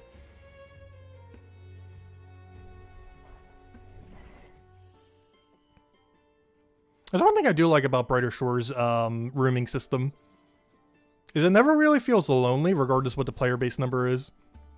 Like it worked when there was 20,000 players, it worked when there was like 10,000, it worked when there was 5,000, or it's working right now when there's like 300. Like almost every room we go in, we see someone. Like it never feels empty anywheres because it always servers you into where people are. That Stonewall Bill is still around. Unfortunately, his Stonewall Hill got delayed. He's gonna have to wait a little longer. He's had that name for a while now. You must be like so hyped. Hey, I finally got our level. We'll do one more set though. Alright, we got our one singular gather level achieved. After this set, we'll go do something else. Oh no, what do I need to go do? Mining wouldn't be horrible to do at this level range. Oh no, what else is good at this level range? Definitely not fishing. Chef is, but that's too AFK. Want something a little more active. Oh, I could go do alchemy of all the stuff we just processed. I have... Oh, but I would have to go buy the thistle, though. I would need to go actively buy the thistle. Oh, no, it's not that much money. We have spare funds. I could just buy it real quick. It's not that big a deal. I think I can make like 110 potent potions per hour. And at the knowledge rate, I should only need 1 hour's worth. So I should only need to buy like 5 or 6 sets of thistle. Which is a little pricey, but it gives us our best potion for combat in the entire game. So if they ever bring out a combat update like the dungeons, I'm already going to have them ready to go. So yeah, let's go do the full process for these. I'm gathering them anyways. Might as well go do the whole reason why we're gathering them. Rather than spreading it about. We'll go do the whole process of these. Which is gather the clover, gather the thistle, though I'll just buy it instead of gather because I don't have the gathering level for it. Soon to be botanist level. And then we'll just go make the potions, which is the whole reason why we're doing all this in the first place. Is for the really good combat potions. They maybe once they add dungeons, we'll be able to go use them for that if there's anything worth using it on yet. As there's currently nothing in the game worthwhile spending a plus 80 cryo potion on. But hopefully by the time dungeons come out, that would be the case where there is something that's worth actually throwing that potion on. I'm curious to see how hard initial bossing is going to be. Because his first bosses in the other game were what? King Black Dragon. Calphite Queen, which is like one of the worst bosses ever created. Ever. In any game ever. I actually have a Calphite Queen task that I've had for like a month now in my hardcore because I need a dragon pickaxe. And I just refuse to do it. I even got like that one blue Paris thing or whatever that's called from Karis. From like one of the raids, like the third raid in the game. That hits the Calphite Queen better than literally any other weapon in the game. And Calphite Queen is still awful, even with the best in slot weapon. Which is kind of crazy. That is that annoying to kill. I normally just do the AFK method and just go for like 20 kills an hour because I can't be bothered to do the active method. It just hits you so hard so accurately. Because it's such a dated boss that doesn't really scale well to modern combat. Because back in the day, you used to bring like a whole crew and go take it on. But nowadays, you just solo it as an Iron Man. Alright, let's go back to chapter 1 and go make these potions. So we did step 1, which is gather these. Now let's go do step 2, which is make them into the really good potion that we're going to need whenever combat is actually worth doing in this game. I'll double check how many we have, and I'll probably grab like, I don't know, 5 inventory should be enough. I only need an hour's worth. Because the only thing we need is enough knowledge to get to 3 more points. An hour's worth is way more than enough for that. So I'll just grab 5 inventories then. Actually 4 inventory. No, yeah, I'll go 5. 5 is fine. Oh wow, we actually got to 576. That's not too bad. That's a lot more than I thought we would get in that time. Really? Like, this is pretty close to the bank. Wow, that's so much better than doing racks or anything else. Wow, that's so many per hour. I wish everything could be banked that quick for these gathering skills. I forgot because the bank was right there, so we actually did get a lot within that time. I didn't even think about that, but yeah, the bank is that close. Alright, let me go get the thistle I need. Right there. Oh, they're 12.2 each, but it is for the best combat potion we're ever going to have ever. So it is worth it. A little pricey. But for now, it's worth the price. I'm only doing an hour's worth. It's not like we're buying like 20 alchemy levels worth. We have 4 more inventories, and then we'll go process them real quick.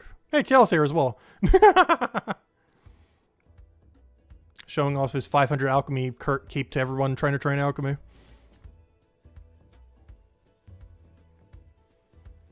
Alright, do another thistle, grab all that, boom, boom, boom, get max because we're just doing it all at a time. 3 more inventories, then we'll go process enough until we have all of our knowledge points.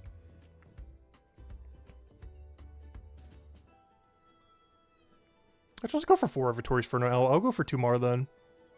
Because worst comes to worst, I still have some of the fear potions from level 238. I have like 166 of those. It does still give the same knowledge per hour, albeit a little bit less XP per hour.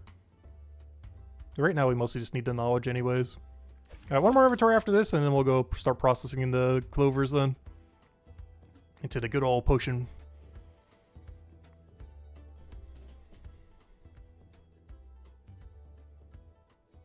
Oh, TMscape. That's the guy who's been going for the woodcutting grind. Well, he's really been making some gains. But yeah, I think he's going 200 mil in 2004 Scape or whatever that was. Personally, not a big fan of playing private servers or stuff like that. I know the 2 big ones that's popped up recently are High Spell and 2004 Scape. But I never really got into either. Which are basically like classic RuneScape alternatives. 2004 Scape just being a recreation of early RuneScape, and High Spell being basically an indie project that's like RuneScape Classic before it was even RuneScape 2.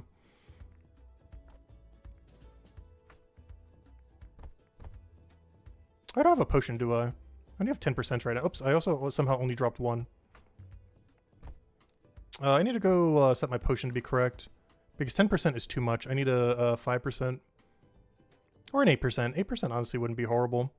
Maybe an 8%. We'll splurge a little.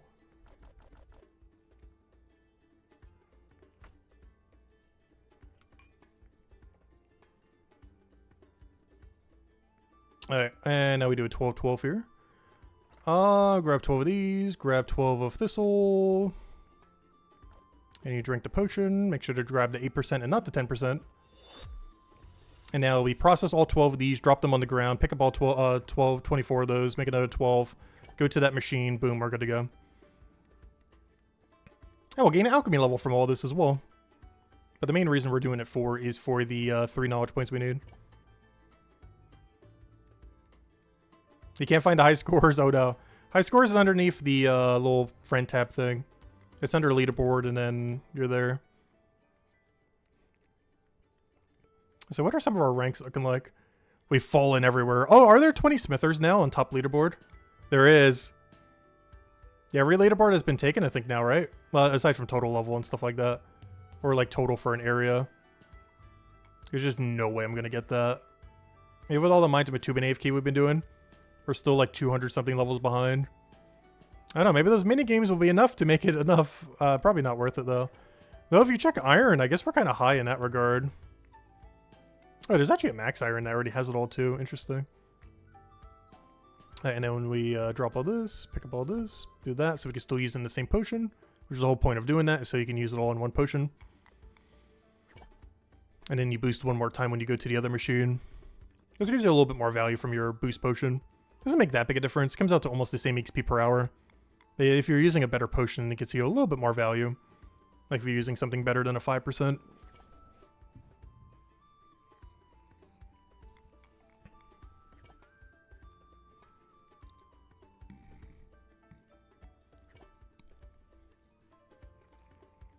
Unfortunately, this process gives almost no knowledge.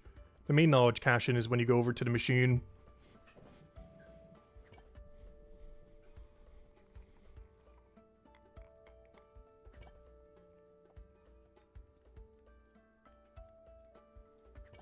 Alright, let's go get our first dopamine hit. We've been gathering these all stream and haven't been able to cash them in yet until now.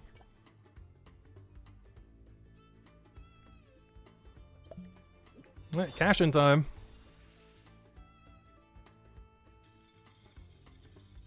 I forgot, you don't have to walk away anymore, you can just click them. I used to walk away because they used to have a weird delay, but they actually fixed that in one of the updates months ago. So now you can just click them all. Because before I would go away some, so we'd queue up the action and then click them. Because before you would get stalled when you would click it, and you were immediately, like, doing something. Like, basically, if you were doing in an active action, you couldn't queue up anything. But now you can. Whereas before, you used to be stalled. But they changed that months ago. It was around the time when Alchemy got, like, another, like, 10-20% buff to Potent Potions. But yeah, Potent Potions are crazy XP now. It's one of the reasons why I feel like they're going to be reducing down the rate of how much you get from Gather. Like, as far as just raw material from it. We don't really know until Botanist comes out. But there's a good chance you're going to get less resources per hour. Because they're all used for the Potent Potions. Because they did the Potent Potion buff, but haven't done the Gathering resource rate nerf yet. Assuming Botanist does ultimately do that, we don't really know. Like, EXP rates for Gather would go up. But the amount of material gained per hour might go down. At least that's my assumption. His XP could go up by as much as like 10, 20, 30%. Because they were probably adding a watering can tool, which would help out so many of them. But resource accumulation might go down by a similar number. Because that would be more in line with how much of the buff they did to Potent Potions. Because they, all, across the line, pretty much got about a 20% buff. Which assumably mean they would have about 20% nerf to accumulation rate. And a tool would do about the exact same amount too. Like if you got a tool to level 25 with the amount of stars that are in that area, it brings it to around a 20% buff. Compared to the 0% you get now.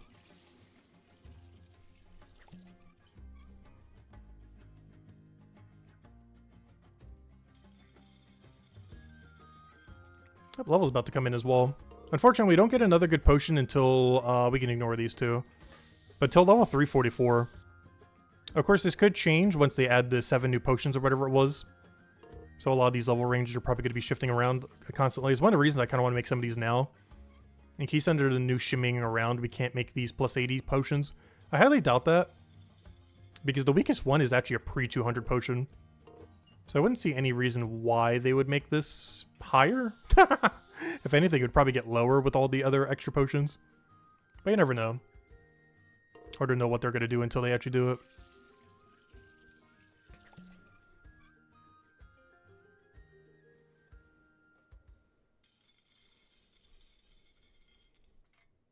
Also, I haven't been double checking the exact XP drop. What are we getting? It looks like 2 more potions and we should get a level.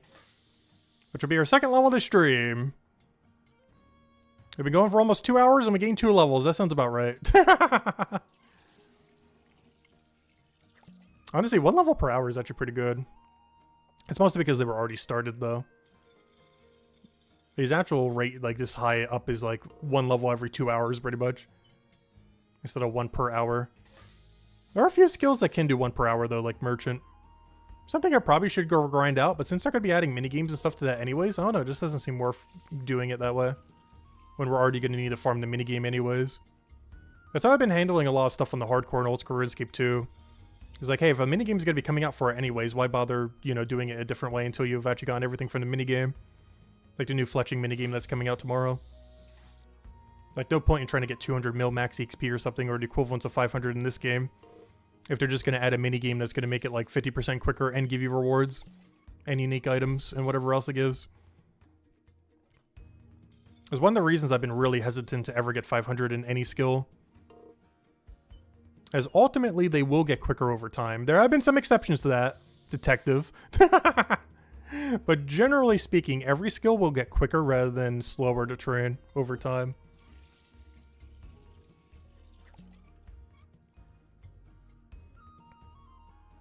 At least in theory. Brighter Shores have been putting some exceptions to that, like combat and detective. But generally speaking, every skill should get quicker rather than slower over time. And because you don't know which ones are going to get the most quickest boost, it's better just to spread everywhere. Like, honestly, I was joking about it earlier that we might go a year or 2 in the game without having a 500. But I think that's still going to be the case. With this spread right now. I was joking that I would have like 400 all before I would have a single 500. But with how our spread is looking right now, that's looking pretty legit. Not counting combat because that works a different way. But ignoring the current way that combat works, there's a good chance we'll have 400 all before a real 500. Combat doesn't count because it's calculated way differently than every other skill.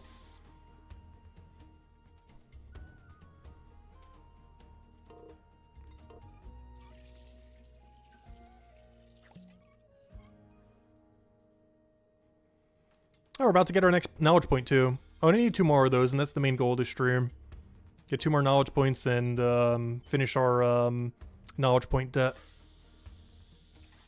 And hopefully our next stream will be Botanist, I guess. Or a new quest in the next chapter. But I assume they would need Botanist to be released before they could do that quest. It's probably one of the reasons why they've really been pushing towards Botanist lately.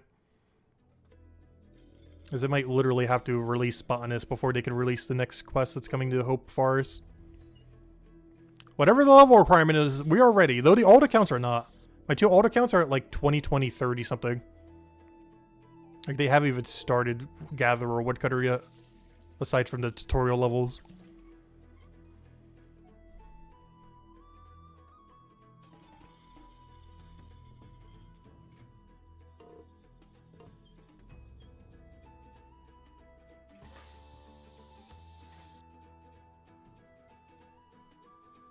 Overall, I do feel like every grind we've done so far hasn't really been diminished yet, though.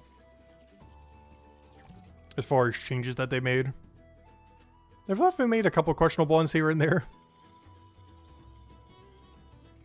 But if anything, the goal of eventually 500 all does actually seem more realistic with some of the changes they have in the near future. And the fact that they're going to be minigame spamming soon is something I wanted since, like, launch. Because that's one thing he's been really, really good at in the past. Minigames. It's something he always liked because he just likes making games in general. So he's really good at making minigames specifically. It's something I've been really curious to see what that would ultimately look like in Brighter Shores. And we might know whenever they add it in the next several months. Might be 2026, but At some point, they'll get there. I'm pretty sure the state of the game after the 1 year mark is quite a bit different than I was initially anticipating, though. Especially since there's a non-zero chance we might not have Stonewall Hill by the 1 year mark. Which is kind of crazy if so. Like, literally no Stonewall Hill by year 1. The chapter required to even do combat because you need the armor maker skill from it.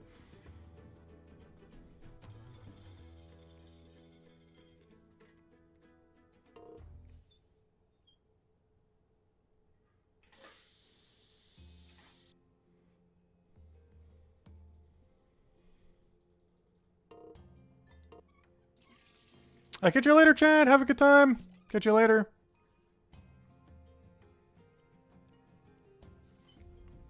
Hey, we're going to be calling it 2 once we go finish out a few more sets. We'll keep going for now. I need the knowledge points. Can't just leave them hanging. Gonna have to grind it later anyway, so might as well do it now. Because if I was to click the end stream button, we would literally just be doing the same thing. Like, if I was to click end stream button right now and I didn't finish that, I would literally just be doing this. Until we get the rest of the knowledge we need. So might as well do it now. Plus we get to finally actually process some of the clovers we were gathering. It's nice doing the full process of something. Even if we can't do the true end process, which is, you know, go use these potions on a boss because they don't exist. At least we get to do every other part of it up until that point. And then the actual consumption of the potion. Also, yeah, wow, look at how much EXP that is. We went from, like, over here to, like, all the way over there. There's, like, a fourth of a level just for one double inventory. It's actually a pretty solid amount of EXP. Yeah, you can do about 110 of these an hour as well.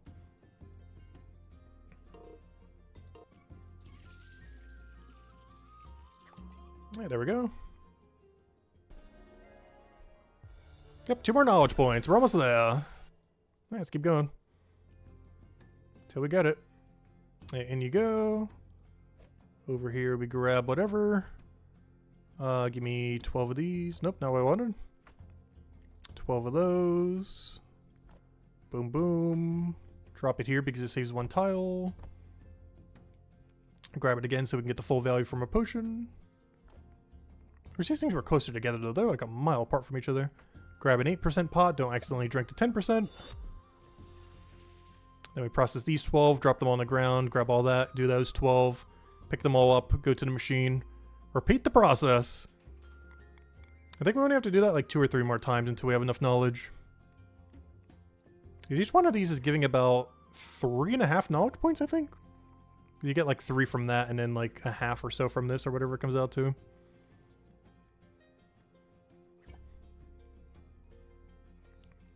And it's 24 per thing. You're getting at least 3 each. It's more so like 25 because of how it comes out. Yeah, we're getting about 75% of a meter per thing. So we need to do 1 more full set like what we're doing now. And then we'll just be a little bit short, in which case I guess we can just do some cooking bounties. Probably should have been grabbing them earlier too. They just actually reset like a minute ago. Because I have no bounties right now. Yeah, we'll just finish off on some cooking bounties then. It would take way longer doing a whole nother set of these compared to just doing cooking bounties for like a few minutes.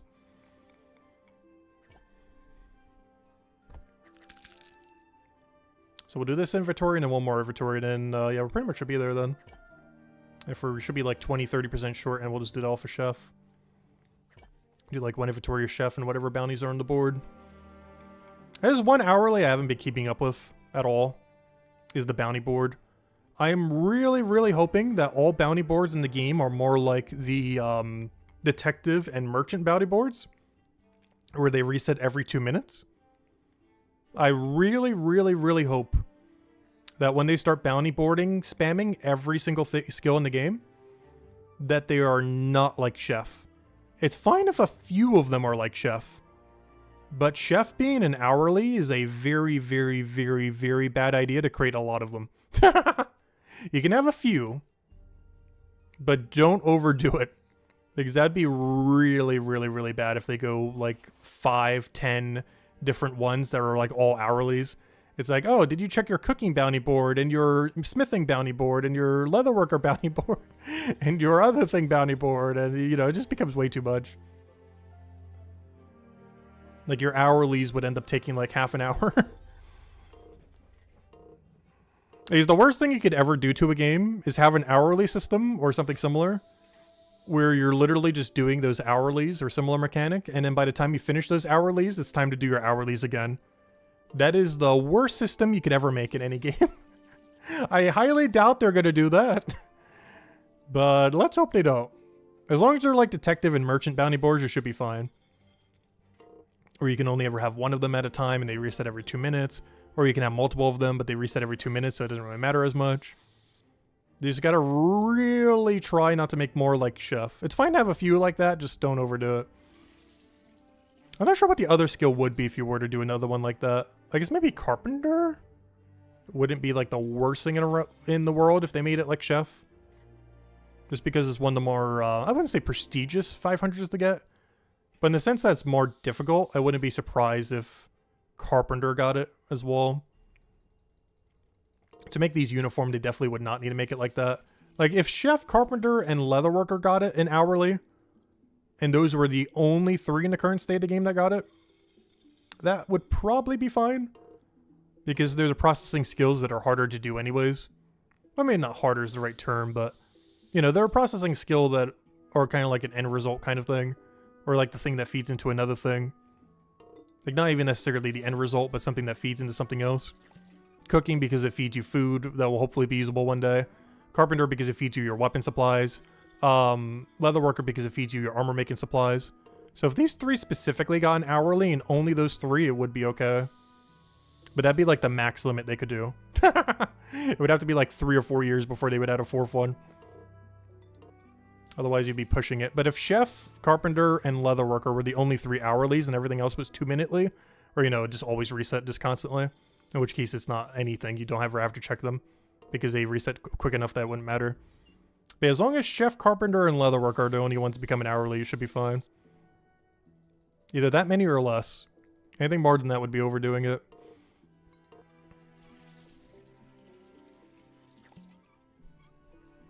Oh, we just teleported. What was that lag spike? We like teleported like 2 tiles over. I'm still wearing the bunny outfit. I didn't even notice. The main thing that made me notice is I saw the tail peek out for the cape. It's like, oh yeah, that's a bunny outfit, isn't it? I still never took it off because there's not really any gear or anything to go for. Because normally I like wearing like high-end game, hard-to-obtain gear. But there's like nothing to do that for. So I'm just stuck wearing bunny with our 200 all cape. Well, technically this is the 200 Mines with Tubin cape, but I count it as my 200 all cape. We got it when we got 200 all, and I've kind of just associated it as my 200 all cape. It also matches all the icons, which just looks so clean. That's one thing I've absolutely loved about their icon choice, is how absurdly clean it looks like to have the dragon icon next to the wolf icon next to the Mines of Matubin blue icon. That is just so absurdly clean, and I'm so glad we went Cryonite. If for nothing else, this alone is just how clean the triple blue icon looks. They're not all the same blue, but it almost makes it even better. They're like all similar blues, but not all the exact same. They just look so clean. You can do somewhat similar with yellow as well. If you do, well, not as a Guardian, but, I guess there is some kind of combination. No, you can't do it for Guardian. Yeah, you can only do it with, Cryonite and, Hammer Mage currently. Cryonite being a lone wolf that has Mines of Matubin cape, and a Hammer Mage that has a Hopeport cape into trading enabled. Would also have a triple yellow icon. But Guardian has no way to do that though. Because the only true trading icons currently are yellow and blue.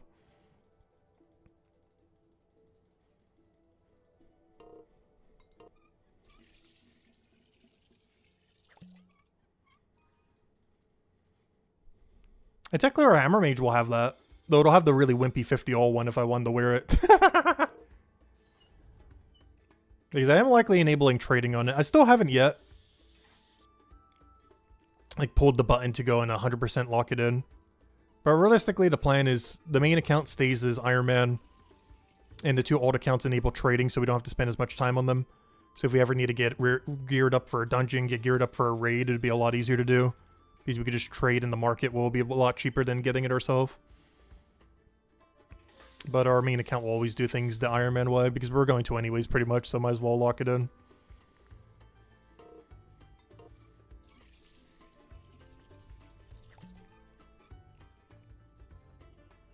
It'll also not tempt me from doing any of the broken trading methods. Whereas if we do it on the alt accounts, or if we do or don't, it doesn't really matter as much. While in the main, I would always be tempted like, we need to go get some runners or something. Like anytime we're not utilizing trading to the maximum degree on a main account, if we were to do it on a main account, I feel like we'd be playing inefficiently. So the best way to avoid it is just never enable it in the first place. So we can just ignore all that. But if the main accounts, or if the side accounts needed to speed things up, then we can utilize it, of course. But a main account never needs to be tempted by having runners or having resource trading or trying to have to make gold or anything like that. We just simply get to play the game mechanics. Plus the other big issue now, of course, is who you're trading with right now. There's 300 people playing right now. Half of them probably don't even have trading enabled. Your trading base is very small. Obviously that will change in the future if the game ever picks up again.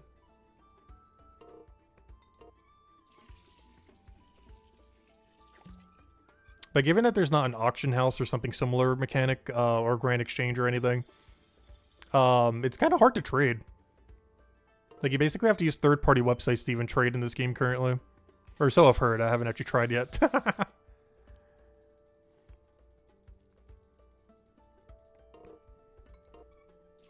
But I assume it would be very difficult and probably not worth the time.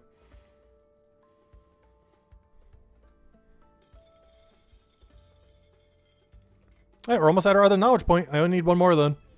So we'll do one more set after this one, and then whatever we need left, I'll just go do Chef for.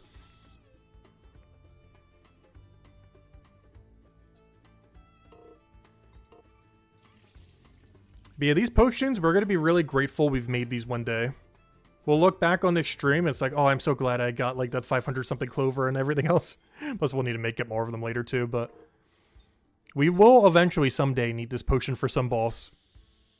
Or we'll be chugging one like every single fight. And we will be so glad we have the extra damage output. It's one of the reasons I even wanted to get alchemy up. Then eventually these XP pots, just to speed things up a little because everything's so slow to begin with. But it was mostly these combat pots. So that whenever combat was actually in the game, we'd have max DPS. So whenever they finally come in, we can actually farm them properly at maximum rate per hour.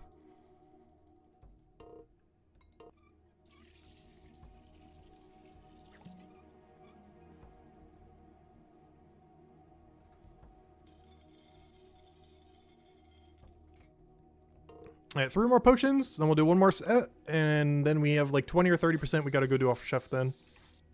I just do the bounties real quick. I wish I would have gotten another set of bounties so I could do a double set, but that's fine, it's not that big a deal. I'm mostly just doing this for the knowledge, not really the XP. That XP is nice, we eventually need all XP, so it doesn't really matter where we're getting it. Not really in a rush at the moment to get any one particular level.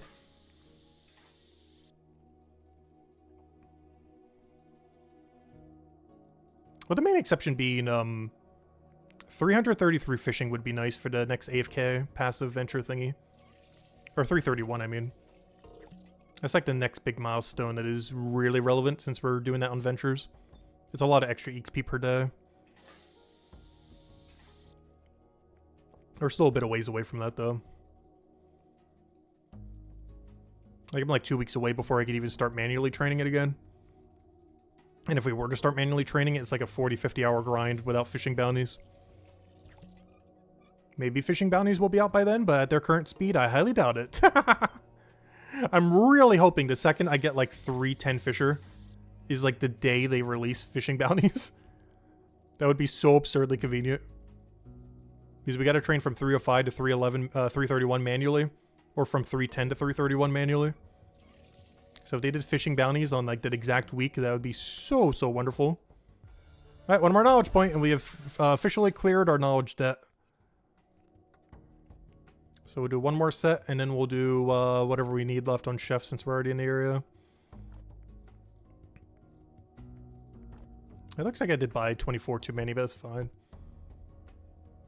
I guess I was doing the assumption that would actually go make them, but I kind of want to do the other thing just to speed up a little. Because we're not going to be that much knowledge short. Also, if anything in Hopeport, I actually do want to use the 8% on alchemy. It's one of the reasons I'm using it for this right now.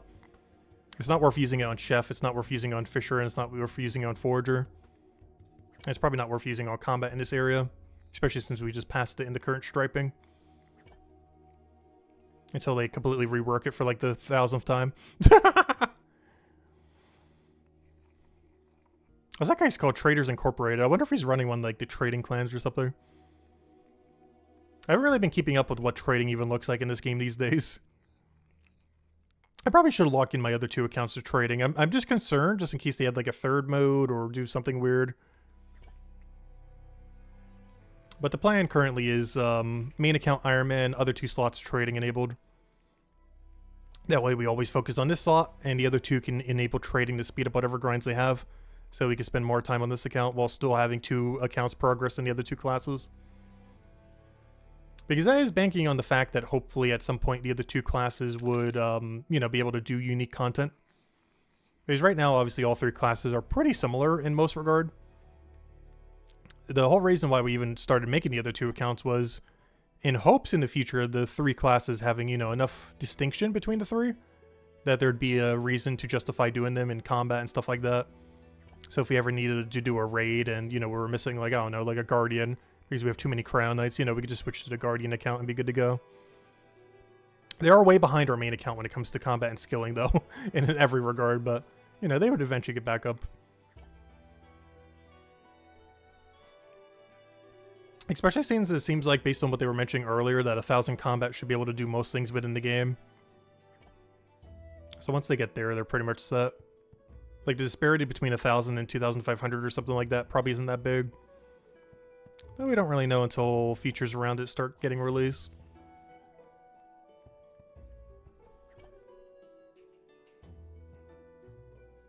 I also, not sure how much you can hear it because I have it pretty low right now. But they've added a lot of new music to this game recently. Whoever their music guy is, he's not really doing anything other than music. So I've been getting like a new music track like every month to this game. Because he has nothing else to work on other than add music. So it's like, yeah, go add more music to the main track.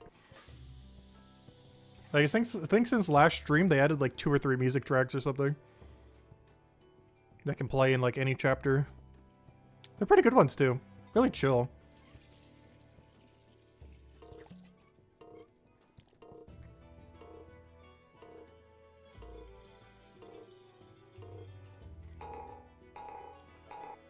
Also, the leniency on this training method or minigame or whatever you want to call this is so absurdly high. It is so absurdly lenient how much time you have. Like, you can blink red for like 5-10 seconds and it doesn't even self-destruct. Like, unless you go full AFK, you're like pretty much never missing it. And you just get them in cycle and you're good to go.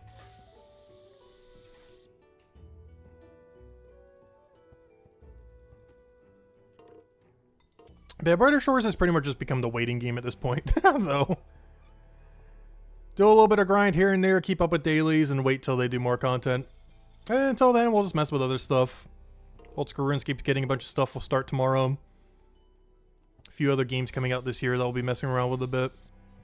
Not sure what else in the MMO category, though, other than Old School RuneScape. Because I don't tend to take on too many MMOs at once. And I feel like Old School RuneScape plus Brighter Shores is already a hefty amount to begin with.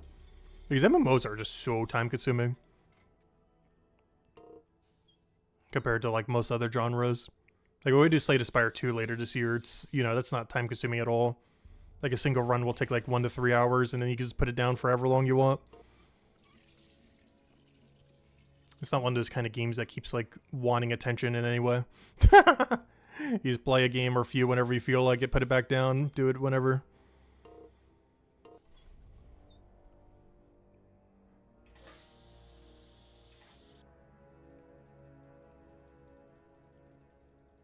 Whereas in something like Old School RuneScape, if I'm not like AFKing something every last second of every day when I'm around the computer, it's like, oh, I'm wasting XP wasting. Even when I go away to go and like do something, I'll go to like a Castle War setup, go into the battle, and then you have like 20 minutes AFK, technically like 24 almost, to just go do whatever. So sometimes if I'll go like grocery shopping or something, I'll literally like go start up a match on this, go grocery shopping, and obviously you'll still AFK longer than that. It takes longer than 24 minutes to do that. However, you know, he got some value more than none. That's what addiction looks like right there. Can't even waste half an hour.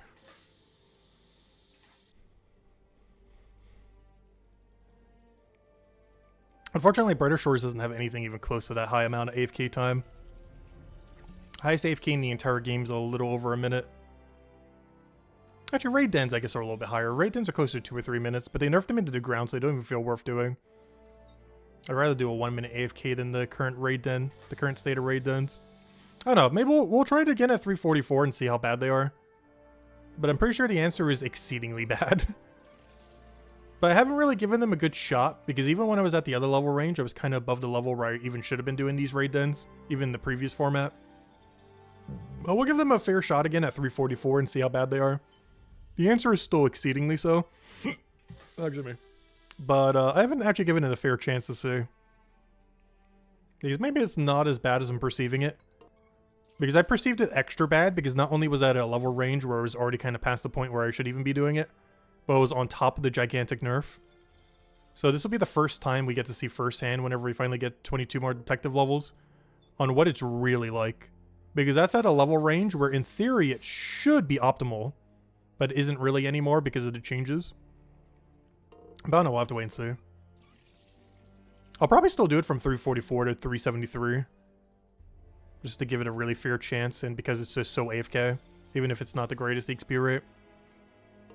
But after 373, we're not touching it again. Same as the other one, from 451 to 470. Might even pass it, pass it a little if we really had to as well. I don't think the lower level one has a good passive. I think the higher level one does, though. Because the higher level one has a stakeout that you get like 9 levels later. And you can use a tool to get better XP from it.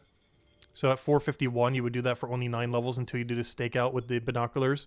And get real... Oh no, that's evidence filing. Never mind, you don't get the other thing until... Oh no! You actually don't get any stakeout. You get the stakeout leading up to it, not after. Never mind. Alright, how about the other one then? Do you get a stakeout around that? 354. It's only for 10 levels though is the problem. I wish this stakeout went all the way to like 3 something. It's kind of unfortunate. Yeah, that stakeout's not great. You could AFK this for 10 and then stakeout for 10. But then you'd be kind of walled off again where you kind of have to go back to the AFK activity anyways. So yeah, I don't think our plan would change there much. Oh, I just heard lightning. Oh no. Come on, weather. I'm almost done. We just need 30% more meter. And then we have officially cleared our knowledge point debt.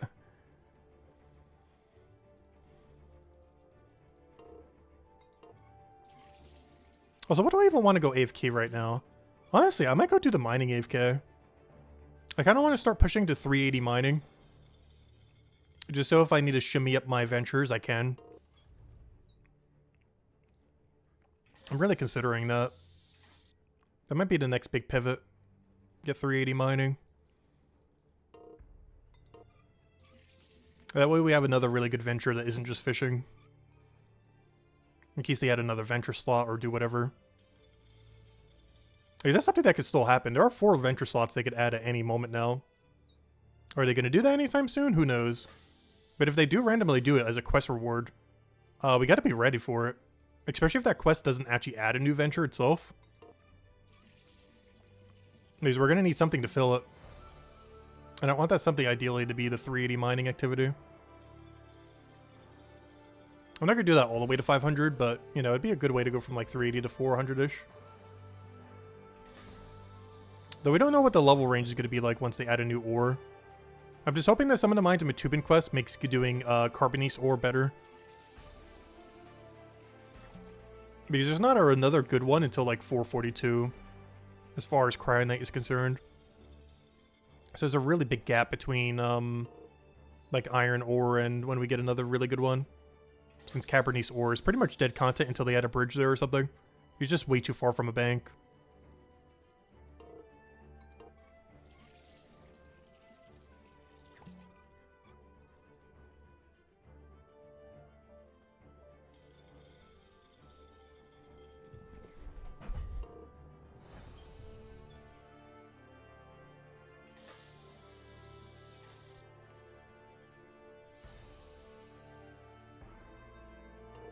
Because we are still technically a pseudo Minds of Matubin main.